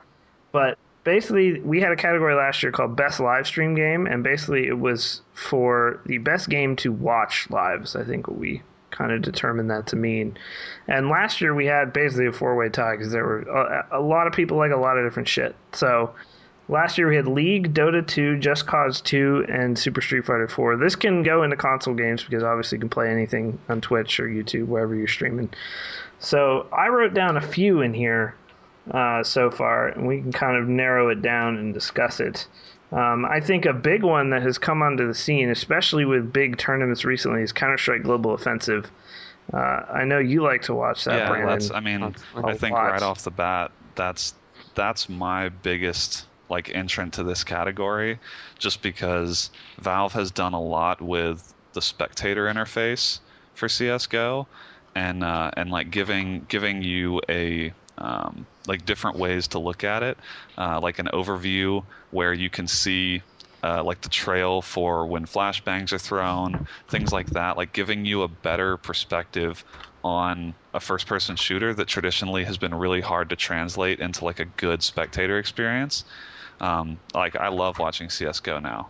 CS:GO tourneys are really, really good, and I think not only is there just better production quality than there was before with CS:GO, but they actually are building in better spectator features.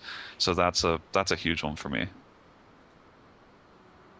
So CS:GO, I would say one of the biggest ones, which I still do watch now and then, and this only really pertains to one channel, but it is a game. So Mugen over on Salty Bets, of course. I still watch Salty Bets now and then. That has to be up there. Simply, but that to me almost, I put it on here, but it could almost get eliminated right away simply because if someone else is doing a Mugen stream, it'd probably be shitty. If it wasn't Salty Bets, it wouldn't be. Yeah, I feel like that's a category of its own. Salty Bet, best Salty Bet matchup could be a category of its own for the awards because it's just such a crazy thing. I think you're right though. Watching Mugen in any other form, I feel like would be really painful. Yeah, I think it would be terrible. I've actually looked a few times and just clicked on Mugen, and of course Salty Bet, running 24/7. It's always number one. And then there's some dude with 30 viewers and his Mugen engine's all bugged out, and it looks like garbage, and I can't bet on it. So I don't really know that guy can be on here still. So I think, unless anyone has complaints, we'll get rid of Mugen. Nobody else really contributed to this document, so it's just going to be whoever I want to. I contributed multiple times, and all of my shit was deleted. I contributed by adding the game Run Escape, the best free-to-play MMORPG on the market right now. Run Escape? Yeah, Run Escape, That one that everybody played in middle school, Run Escape. You guys know that one? The browser-based one? Yeah. Yeah, Run Escape.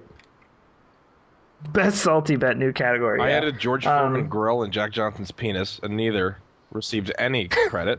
The other thing, and they were deleted. But to go back to the CS:GO thing, I agree. I was saying before, I hadn't really watched much CS:GO, but today I watched some, and I agree with you, Brandon. I think the spectator clients were really excellent. The showing the health with the players in the red and stuff like that, when they get hit, as a visual aid is so good. There's just so much. Yeah, I'm starting to come around on CS:GO. I think it's probably the 4 gallons of NyQuil I've taken tonight, but once again, I'm back on board. So, yeah, I think it's a great game to watch. So, all right, what about this is obviously a big game that came out this year, GTA 5. Does anyone enjoy GTA 5? I'm about to rant right now about GTA 5. Please, no, go ahead. That's the whole point. There is no point unless you get together. Why would I watch a motherfucker play GTA 5? What is the point? The whole point of that game is to go and do crazy shit on your own. and I get whatever with your friends. If you're watching people play GTA 5, you need to reevaluate your fucking life. How about that? I think even worse is watching multiplayer. Nerd loser. Jesus watching Christ. free roam GTA 5 on multiplayer is the most fucking terrible thing to watch in my opinion. It's terrible. It's not. It's because there's no point. Oh, look at this crazy mayhem. You could go do that yourself. I don't understand. It makes me mad. you could argue that for a lot of games, but yeah, but I like Just Cause 2 multiplayer.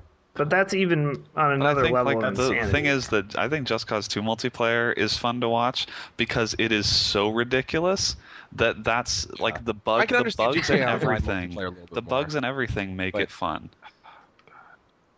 Yeah, the bugs and shit that can happen, I suppose, definitely fact. The total lawlessness of Just Cause 2 multiplayer.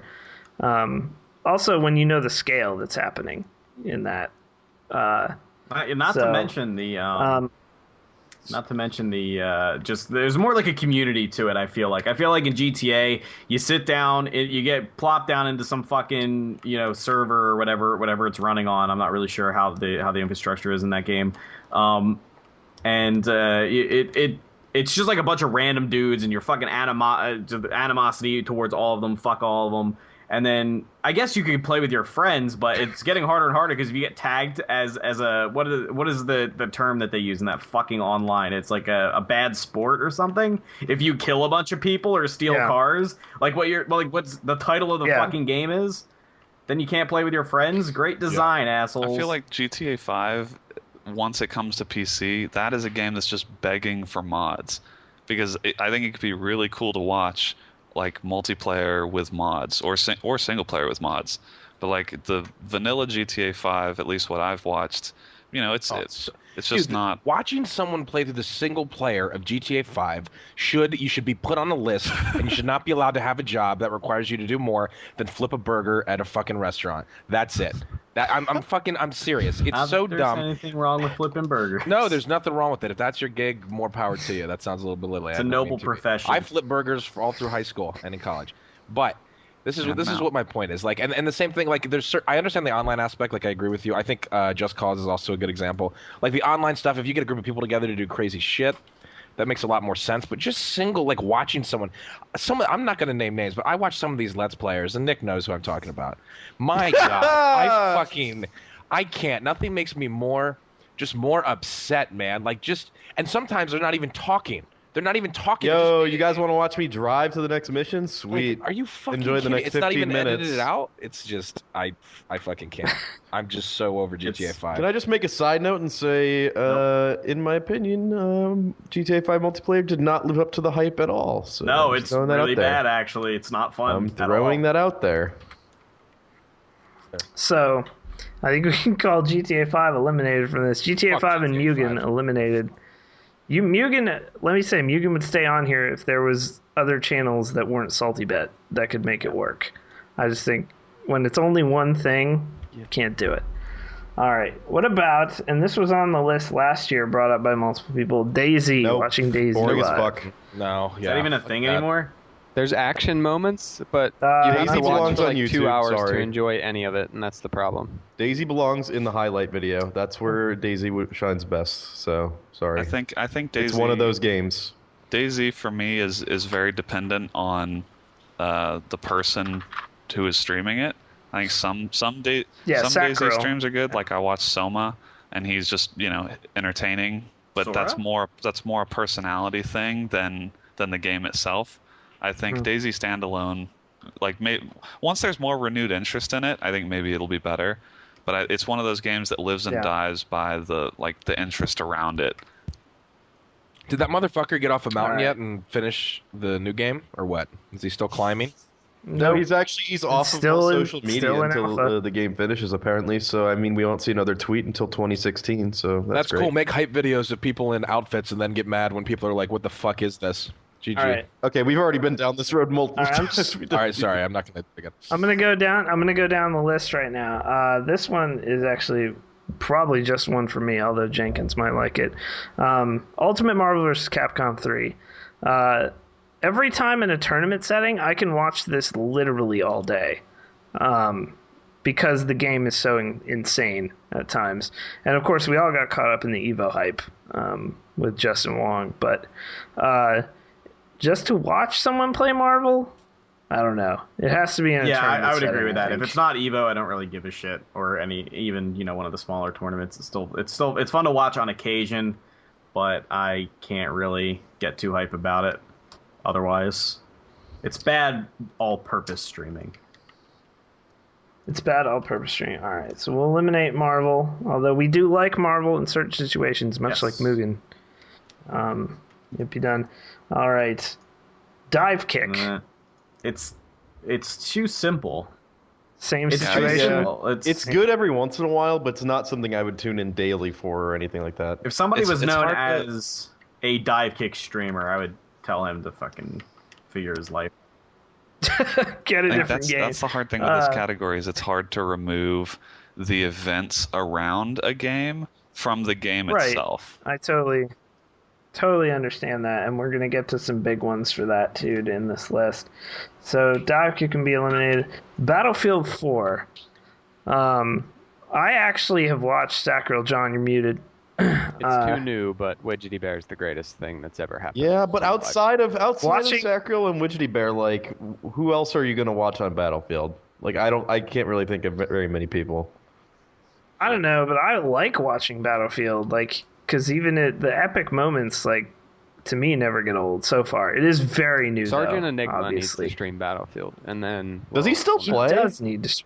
Yeah, he has like fucking 1,000 hours in BF4 already. He doesn't. Does he stop. make videos still? Because I haven't all even the time. checked up in so long either. Yeah, he's made a few for BF4 already.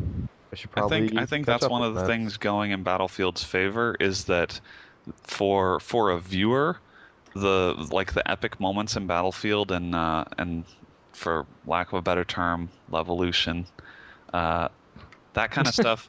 I think that's not necessarily going to get old to people watching the game. It'll get old to the person playing the game. But like I've watching some of your streams, Dan, the stuff in Battlefield 4, like the map, the crazy epic map moments, those are really entertaining to watch. That's one thing Battlefield 4 has gotten right. So I would say Battlefield 4 is entertaining. Yeah, like I had a not that I'm the best at Battlefield, but the other night when I was streaming, we had this firefight for 1 point, and it lasted like 5-10 minutes. Like, it was so long just to get 1 point between two groups, and everyone in chat was going crazy. It was like just because. Like, if I saw somebody streaming that as well, I would get hype over that just because it's incredible. When we were playing, Ches was flying a helicopter, and I'm sitting on the side with a carbine, and we're on the map where the train is the checkpoint, or the flag or whatever. So he's flying next to this fucking train that's going, it's moving, and there's a guy in the back on the MG, and I'm having a gunfight with a guy on the back of the train on a helicopter, and we did like an aerial drive-by. It was incredible. Like... That's where Battlefield shines as a streaming game. And I think that it's much better than Battlefield 3 to watch. Oh, yeah. It's just better than Battlefield 3, period. I just feel like it is. There's less downtime. I just used to watch people that stream 24/7 Metro on Battlefield 3. It's my favorite. I love those. Get the fuck out of here. Dan couldn't even... I also love prodding my anus open, along with watching 24/7. Brandon just put Call of Duty Ghosts on here, and I just when Orb is streaming Call of Duty Ghost, actually, yeah, I do like watching it because he's fucking not insane. even as hype on that anymore compared to the other Call of Duties. But not like you could here's what I will say on Orb streaming that. Okay, even he doesn't look very excited anymore. No. He looks beaten by the quality of the game. He really does. Wanted it to be good, and it's just not. He was running it with like the low textures on, which make it look like a game from 04 or so. So it's like, but I don't know. Would we keep BF4 on here as a nominee? It's hard to say because it is still very early on. It's too new, and you don't know. Like so much of this is subjective. This whole category. This is very like doing it. Well, I mean, doing it like I can watch. Obviously, is. Yeah. It obviously is. That's why I started with it, because I wanted to get it out of the way. It's also one of those categories that isn't really like we're not limiting it to games that have come out this year. It's more just like games that. Yeah, it like, can be a lot of stuff. So you could have a multiple winner. I mean, League could win again this year. I think that's why at least like so far CS:GO has made such big strides in live streaming in general. I feel like that's a solid nominee. Yeah. Yeah. Also in chat, the entire awards thing is subjective. Awards are no, this is gospel. You fucking write this down in blood. Well, it is gospel actually, I'm because it's being us. paid by Because it's EA us. to vote for Battlefield 4. So here's a good one and a rather big one, and I will make the initial argument for this. StarCraft 2. I thoroughly enjoy every StarCraft 2 cast that I come across. And I don't know what the hell is going on. That's true. I will watch. I'm the have same way. no I will idea. stumble upon StarCraft streams and 2 streams and watch, even though I don't know either. Really. StarCraft is one of those games that I think is good to watch from a tournament perspective and from an individual perspective.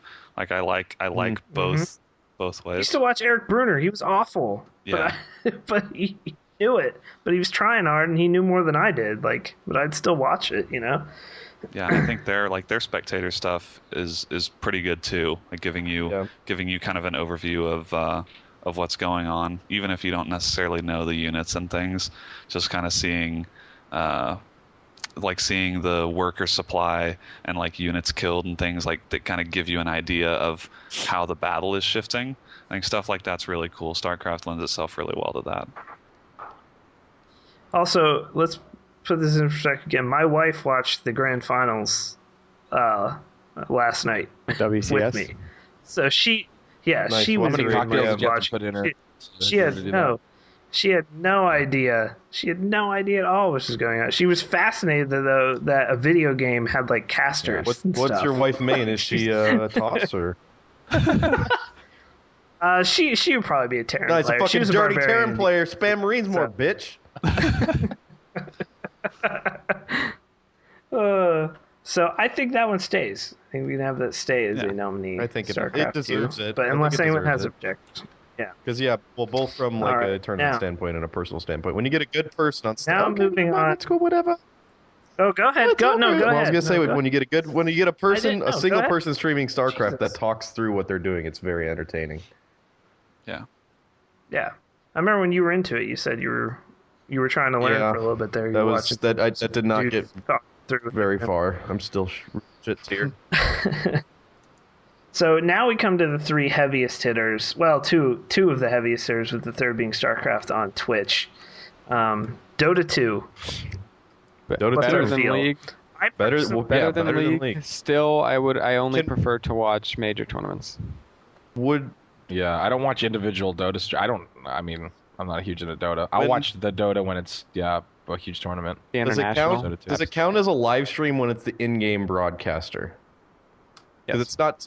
I think that counts towards that game for being in terms of those game. those mechanics in the game, like being able to access that stuff, where you can listen to broadcasters, you can look at player points of view and stuff like that. That's way more far ahead than League of Legends. I think that is a big plus to it, and that would also be not to Ghost necessarily, but any game that integrates streaming, I think, gets a little plus. But Dota 2 does it in a way that others don't, and I think that's very, very cool. You can also get your item drops in Dota if you're watching it on Twitch. So That's you true. can just get So item drops. Same as CSGO. Yeah, same CSGO as well. Your stream watching experience is enhanced there. So are we thinking overall Dota has to stay? All right. So Dota's going to stay. All right, guys. This one, I don't know. Smite. To watch? Yeah. I watch a lot of Smite, but I think in terms of go ahead, Brandon. No, I was just gonna say, for me, that's one of those games where it really is hard to separate sort of the personalities that stream Smite versus the game itself. Because the game can be entertaining to watch, but for me, it leans more towards the people that stream it. I think are good personalities, but I can't put it on the same level as our other nominees so far. Yeah. Well, I feel like that's part of it, though. You kind of have to take the community that's evolved around the game into account.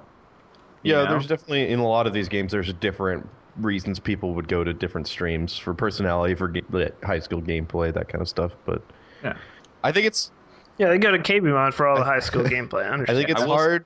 I love Smite. I fucking love Smite, but it's hard for me. I still have trouble watching tournament play because they've improved their spectator client like so much, but I still think it's a very hard game to watch when it's not like, the third person camera. If you're doing a whole above the ground camera, whatever you would call that, but it's very hard for me to watch it. It's hard. Like for me, it's kind of hard to watch in the same way for tournament style content. Yeah, when you want to get kind of the macro view, Smite is hard to watch in the same way that I think World of Warcraft arena kind of stuff is hard to watch because the traditional MOBA top down view. That's what makes it easier to focus on the game and what's happening and see the team fights and understand what's going on. With a third person game like Smite, it's just difficult to get that in the same way, I think. I agree with that. But I will also I do want to say Smite, I think Smite for me gets like an honorable mention just because of the effort they've put into live streaming around like official support for live streaming around the game itself, like having streaming built in, streaming 24/7 on their channel. Like that's sort of external to the game, but I think like in terms of introducing new players and kind of interacting with live streaming, it's not exactly germane to what this category really means. But like I think that's why I say honorable mention for them for like caring a lot about it. Oh yeah, they definitely recognize. Even if the game itself is not necessarily like a winner of this category. They're still updating. They're putting shit into their spectator client all like in patches and stuff. Still, like it's getting improved. It's gotten way better than it was even like a month ago. It's like it's getting updates. So tribes. All right, so Tribes. I think Smite. It's funny that both Smite and Tribes suffer the same problem where it's very hard to watch as a spectator. Yeah, it's just Tribes spectate. Yep, it's the Unreal Engine. It's hard to build a good spectator client in the Unreal Engine. It's just in terms of gameplay, it's hard to watch. Here. But like, I had Tribes watch Tribes. I loved watching Tribes when people actually played it. If you see a first-person view on Tribes, but when people have the free camera flying around on Tribes during tournaments and stuff, I can't watch that. It's just terrible. Please don't. Like, what is that? There's the action happens on very small points over a very large map that will be here 1 second and then on the other side of the map the other. There's no way to spectate that game. It just doesn't work. You have to do first-player perspectives. Yeah. So Smite gets mentioned for doing it well, but we're arguing over the check mark in the document right now. Anyway, all right, the big one, the biggest one, the most live stream game in the world, League of Legends. Fun game to watch. What's your feels? When you're putting it up against streaming stuff against Dota 2, it's not even comparable. It's not even close. But why? Why is it not close? Because it doesn't have the functionality. They're lacking a lot of things that other games are putting effort into because they don't have to put the effort into them. That's very true. You look at everything that Dota and like Counter-Strike have to offer, like when it comes from a spectator perspective, and like this sounds ridiculous. This sounds like hipster as fuck, but they're too big to be the best. It's not. There's just so much of it. League is the biggest because it's the biggest game in the world. I enjoy watching League. I watch League all day. I've ever heard. League is the biggest because it's the biggest game in the world. He means it's the biggest streaming game. It's the biggest streaming game because it's the biggest game. But Scott, do you really enjoy watching? No, now that I've played so much League, I don't really watch League anymore. Unless it's tournaments. Same thing with like Dota. That's not a germane reason to like exclude it or include it in this voting. I'm not saying but I agree with them. I don't fucking like watching League of Legends. Is better. So, there you go. But League is interesting because you can watch like how people. I mean, it's just like anything. How people play their characters. I don't know. Let me put in my 2 cents here of 2 games I don't play and don't really intend to play. I got super hyped for the International. I have never even spent more than 5 minutes watching League. or Yeah, cared the to. international was, bigot, so was there's great. that. Yeah. I'm a bigot You're a because MOBA bigot. I haven't played either game. I have no horse in this race. What's your problem with horses, Dan? Besides You fucking CS:GO. horse bigot. God damn it. All right, there's 3 more games on here. Hearthstone. No. I can't watch it being streamed. I love that game so much, no. and I can't watch I stream. can't stream it because I get mad enjoy at it. fucking I nerds stream that spend it. too much money. I stream it, and I don't want to watch. I enjoy watching Hearthstone, but I'll echo some of the same things that were said about Battlefield 4. I think it's too new, and in terms of actually like after having seen the Hearthstone tournament they did at BlizzCon, which I really really liked. I can't say it wins because they had to have like 1 or 2 full-time people like switching between interfaces. Like it's not a good spectator experience yet, which it will be. Like I think next year Hearthstone could win for this category for me, but it's not there yet. So, all right, 2 more games, and this one maybe you guys haven't watched any of, but I watched this game, and I actually enjoy watching because people actually get super stressed playing it, and it's fun to watch. Papers, Please. If you've never watched Papers, Please, and even if this only serves to get it out there, Papers, Please, watching someone stream it is so fun because they actually get very nervous about what's going to happen, and the game starts to stress you out. For those that don't know what Papers, Please is, you have to start checking information on passports to let people into the country or not, and you have to go decently fast because you have to earn a wage to pay your bills at home. That's it. That's the whole game. But you watch people get very, very stressed out, and it is very funny. Also, you sit there and you can nitpick everything they do from sitting there, and you can get super angry when they don't see. Oh, that's fun. I love a streaming games like discrepancy that on with fucking passport. douchebag Backseat gamers. No, you don't. No, people don't say it in chat, but you're just sitting there like, Oh, "Oh man, I can't." Sorry. I was about to go on a rant with Blacklight about people that tell you how to play a game, but Oh yeah, they're that's great. right. We'll do that later. Yeah, backseat gamers are the best. You get them in league. Well, it's all but league. I'm guessing that's a no. Nobody has ever watched it except me. But in the future, I'm going to be putting these lists out there well before we do them for the roundtable, so then people can put suggestions in there. So, but I think for Papers, Yes, Please, for it's Papers, not. Please. It's not. I don't think it's varied enough over time to really be like a good That's true. experience.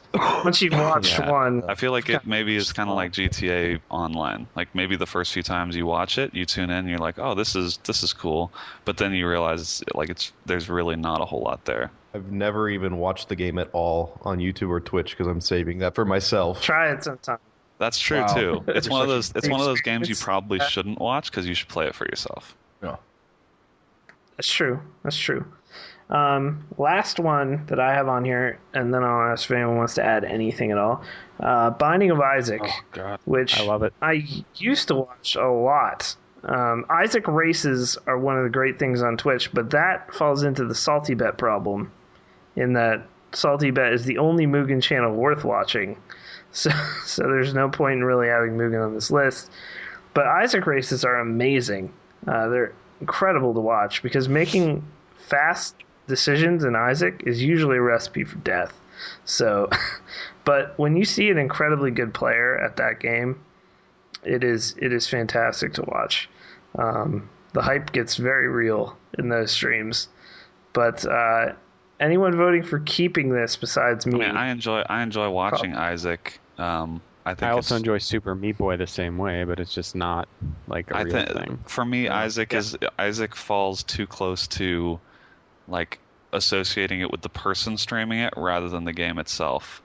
But I don't know. It's hard for me. It's hard for me to say that Right. belongs in the same category as the other games. So we have 3 finalists. Unless anyone wants to put another game out there. I don't really have like a particular game I like to watch. I just really like speedrunning on Twitch. I don't know if there's anything we can say about that because like I really like to watch Final Fantasy. Can we say speedrunning? Speedrunning is not a game. We could put speedrunning in here. I think as a whole category. I think it almost has to be a 'cause category. Because I think speedrunning on Twitch is great. People get attached to their speedrunners and like, you know, you get invested in a run and then it's like fucking heartbreaking when like some horrible split happens, like some kind of bad RNG or some like all of a sudden like a critical caster error happens, and it's just like, fuck, everybody in the chat all at the same time. Everybody's in it together. I like that shit. I think speedrunning is a great thing to watch. The category is best live streamed. Oh, that games. actually. Oh, okay. So we had this like last year. Yeah. So, I would like to keep speedrunning. I'm with you. That's kind of as a category. You almost can't single out a game because there's a million different ones. For instance, when Awesome Games Done Quick was going, I don't think I've ever watched more Twitch than I did during that week. Like, I had that thing on all the time. So fun. So, anyone object to keeping that as a top 4 finalist kind of thing here? It's perfectly acceptable. Yeah, it's okay, because it's such a big. Yeah, that's a little. It's one of those things. It's hard to put that up against singular. It's hard games. to put that up against individual games that because is one thing. What are the individual speedrunning games like? It's hard to put those up against single games, but I will say that speedrunning is the one genre where I feel like the game doesn't really matter. It really more is about the genre. Because you don't have to have a great personality or anything. Like a lot of speedrunning people don't use webcams, they don't talk. It's just watching the gameplay itself, and that's what stands out.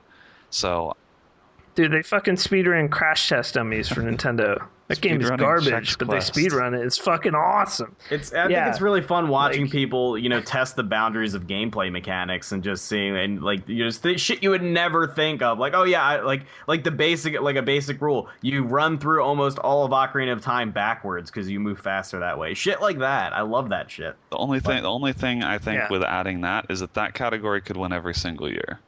Exactly. That's not something that changes. Like speedrunning is just that's awesome. true, but I don't know that it's. But if speedruns, aside from like KBMOD streams, where obviously I'm watching for the caster rather than the game, I have absolutely no investment in this at all. There's not a single game that I like to watch that isn't just Slender like a speedrun game. Is gonna win. Slender. Oh, that's true. Yeah. Slender did not make the list. So we have a top 4, and here's the honorable mentions we had. Honorable mentions to Battlefield 4. It was too new to make it, but that one was we all liked that. Honorable mention to Binding of Isaac and Mugen as well. Mugen League of Legends being also the problem that mentions. Yeah, Smite and League of Legends. Mugen so honorable. All right, I'm so done. Honored. Okay, but Mugen, only one channel does it, but it does it so well that it almost made it. So our top 4 is Speedrunners, CS:GO, Dota 2, and StarCraft 2. So let me go around really quickly. Fucking difficult. Although, who has a compelling... Yeah, what is your top pick? Somebody can go. Speedrunners for Blacklight. I'm going to have to go with CSGO just because of how much growth we've seen in it and how much effort that has been put into it.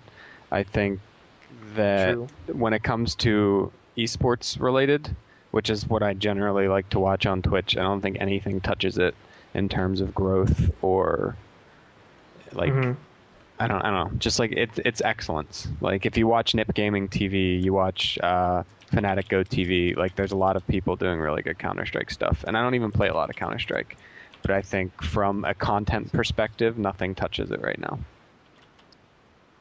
So, we got speedrunning, Counter-Strike. I am going to go with StarCraft 2. I just love watching StarCraft 2, and I think the fact that I never know what's actually going on... That's the mystique. It adds to it for me, because I can't... For instance, Dota, I liked watching the International, but if I watch League or Dota, I don't know what's going on there either, but it isn't as crazy to me as StarCraft. Because I also know how good those guys, those individual players have to be. Even just with dexterity, physical dexterity on a keyboard. Like, those guys parts of it just amaze me. So that goes for my vote. Scott went with CSGO, I would think. Well, not vote, but it's looking like. And what about you, Nick? Fenton? I think I'm going to go with Counter-Strike as well. This might be tough.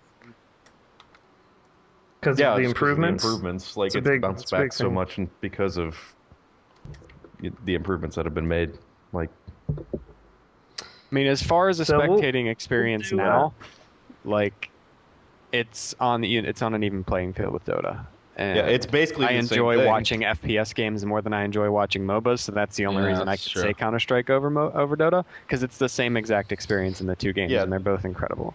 The experience is basically the same. It's like, but it's just on a different genre of a game. Yeah, I think CS wins for me because I want to see, like, I want people to see what CS:GO has done compared to where it started, and like how they've developed the spectating experience, and then future FPS titles look at that and be like, how do we do that for our game? Because I would love to see more FPS titles become popular to stream, and I think CS:GO this year especially has done a lot of the right things to show how you make a shooter like way more fun to watch. Yeah. So it looks like CS:GO is our winner this year. We had only one repeat from last year as far as the top nominee, and that would be Dota 2. So Counter-Strike Global Offensive this year wins KBMOD's best live stream game of 2013. The only real game to come out later this year, the reason we're starting these now, is Assassin's Creed 4. Like, that's it. There's nothing else as far as huge releases or anything we need to worry about because everything got delayed. So, so we're going to be doing these on podcasts. We're also going to be doing them during the week. People like Gassy and Diction will also be contributing. All Sham No Wow, they'll also be contributing to these roundtables. So I hope you guys enjoy it. But our winner for best live stream game, Counter-Strike Global Offensive, runners-up Speedrunners as a category, Dota 2, and StarCraft 2. And that, I believe, is going to do it for tonight. Unless we want to really push the time here more than we already have. I ain't going nowhere. Do a few Twitter so questions. Scott's about to die. Yeah, we have never not done Twitter questions, and we're doing fast. Twitter questions. That's true. Just leave then. Damn. So, I'm not going to leave. Fuck and you. Now it's time for Twitter questions with the KBMOD podcast. So, moving on to some Twitter questions. I will mark this so Miguel has something to work with. All right, first one. Sexy Dolphin asks, help. Some guy asked me out. What do? I don't like him. Guys, if a dude asked you out and you didn't like him, what would you say? No. No? Yeah, that's a very simple, concise answer. Stand up for yourself, you fucking pussy. Yeah, don't dance around never, that shit. Never dance around it, because if you give that guy the slightest inkling that he has a 0.0001% chance that it might happen, he's going to keep coming at you, and it's going to be even more uncomfortable. Rip the Band-Aid off. It's not pretty. It's not comfortable. Right. Do it anyway. Fuck off, You don't have to let him dude. down hard. Just be like, I'm not interested in dating anyone right now that looks like you. Let him. You'll be fine. Let him down easy. Let him down hard. Tell him he's a piece of next shit. No one will ever love him, and he'll die alone. Wow, that's Jesus. I'll teach him. Nick, read chats. That my host clack with seems to be quite a theme today. Blacklight on your Twitter as well. Very dark days. Yeah, deal with it, nerd. Yes. You can't handle it. All right, Leave. Sir Lunchbox asks, what action movie character would you want to be in real life? This opens up the possibilities quite a bit. I'm implying you're not an action hero. Let's take you out of the action movie that already is your real life. If you could be in another action movie, a different action movie. Okay. Yeah. All right. Any action movies? I'm gonna go with Arnold Schwarzenegger from Last Action. Wow. God damn it, Chad! You Genius. just Yep. predicted. If I had to choose, I would be the repairman from All That on Snick every Saturday. That would be my superhero. What? Oh my god! Just saying. I am the repairman, man. That's a solid answer. I don't know if I can top that. Anything. Action movie hero. I would probably be Jason Statham from every Jason Statham movie. Yeah, because you would just be Jason Statham. That's what you're saying. Yeah, I would just be Jason Statham. Is what I'm saying. Because I'm pretty sure he does all that shit in real life, and it's just a cam on him. I would definitely do stuff. Jason Statham from Crank. You would do him? Yes, and yes. Do him? Oh, I thought you meant like you would be him. Yes. I would. You mean you would do him? Yes. Oh, okay. Okay. Yes. Fair enough. Both. I'm gonna go with. Oh, sorry. Go ahead, Nick. I'd be a Gorgonite from Small Soldiers. Was that the movie about the toys that came to life? They had like a war going on between them. Hell yeah, it was. I remember that movie very vaguely. I had a bunch of the toys and I had like a book about the movie and I never saw the movie. Get mad. Would no one be the dude from The Professional? Well, he's dead. He dies at the end, and he has like that jailbait. Wow. Oh my god! Really not spoil things for people. I'm going to spoil it. Can I be Walt Jr. from Baking Bad? Yeah, I was thinking just Walt, but yeah, you can. I like the part where he joined his dad at the end for the big firefight out with all the drug dealers, and it turns out his crutches are guns, and he's like, "I'm here to back you up, Dad. I forgive you. Here's a part of a balanced breakfast for scumbags." That was a great ending. I'm sorry about the spoilers. Here's part. God damn it! All right, last. I would also be Dwayne The Rock tonight, Johnson in any movie he's played. I would even the fucking Scorpion King with the worst CG of all time when they because he's no, take that back. I am the Scorpion King. I Let's just get that out of the way right now. It's been caught on stream that I am the Scorpion King. Be Iron Man from the new Iron Man films. Not so much for the fact that I'd be a millionaire, playboy, genius, inventor Opposed guy. to the old Iron Man films? But, were there none? I don't fucking... Sorry, excuse me. On the front page, apparently. We have a vote for Stephen Hawking pre-nerf. I don't know. No, we're off it now. We're off the front page now, apparently, is what we're being told. Thank you guys for tuning in to episode 117 of the KBMOD podcast. Unfortunately, we had some technical issues that caused the podcast to cut off early and end abruptly like you just heard. But thank you guys for tuning in. We'll have the podcast next week, just like we always do. See you then.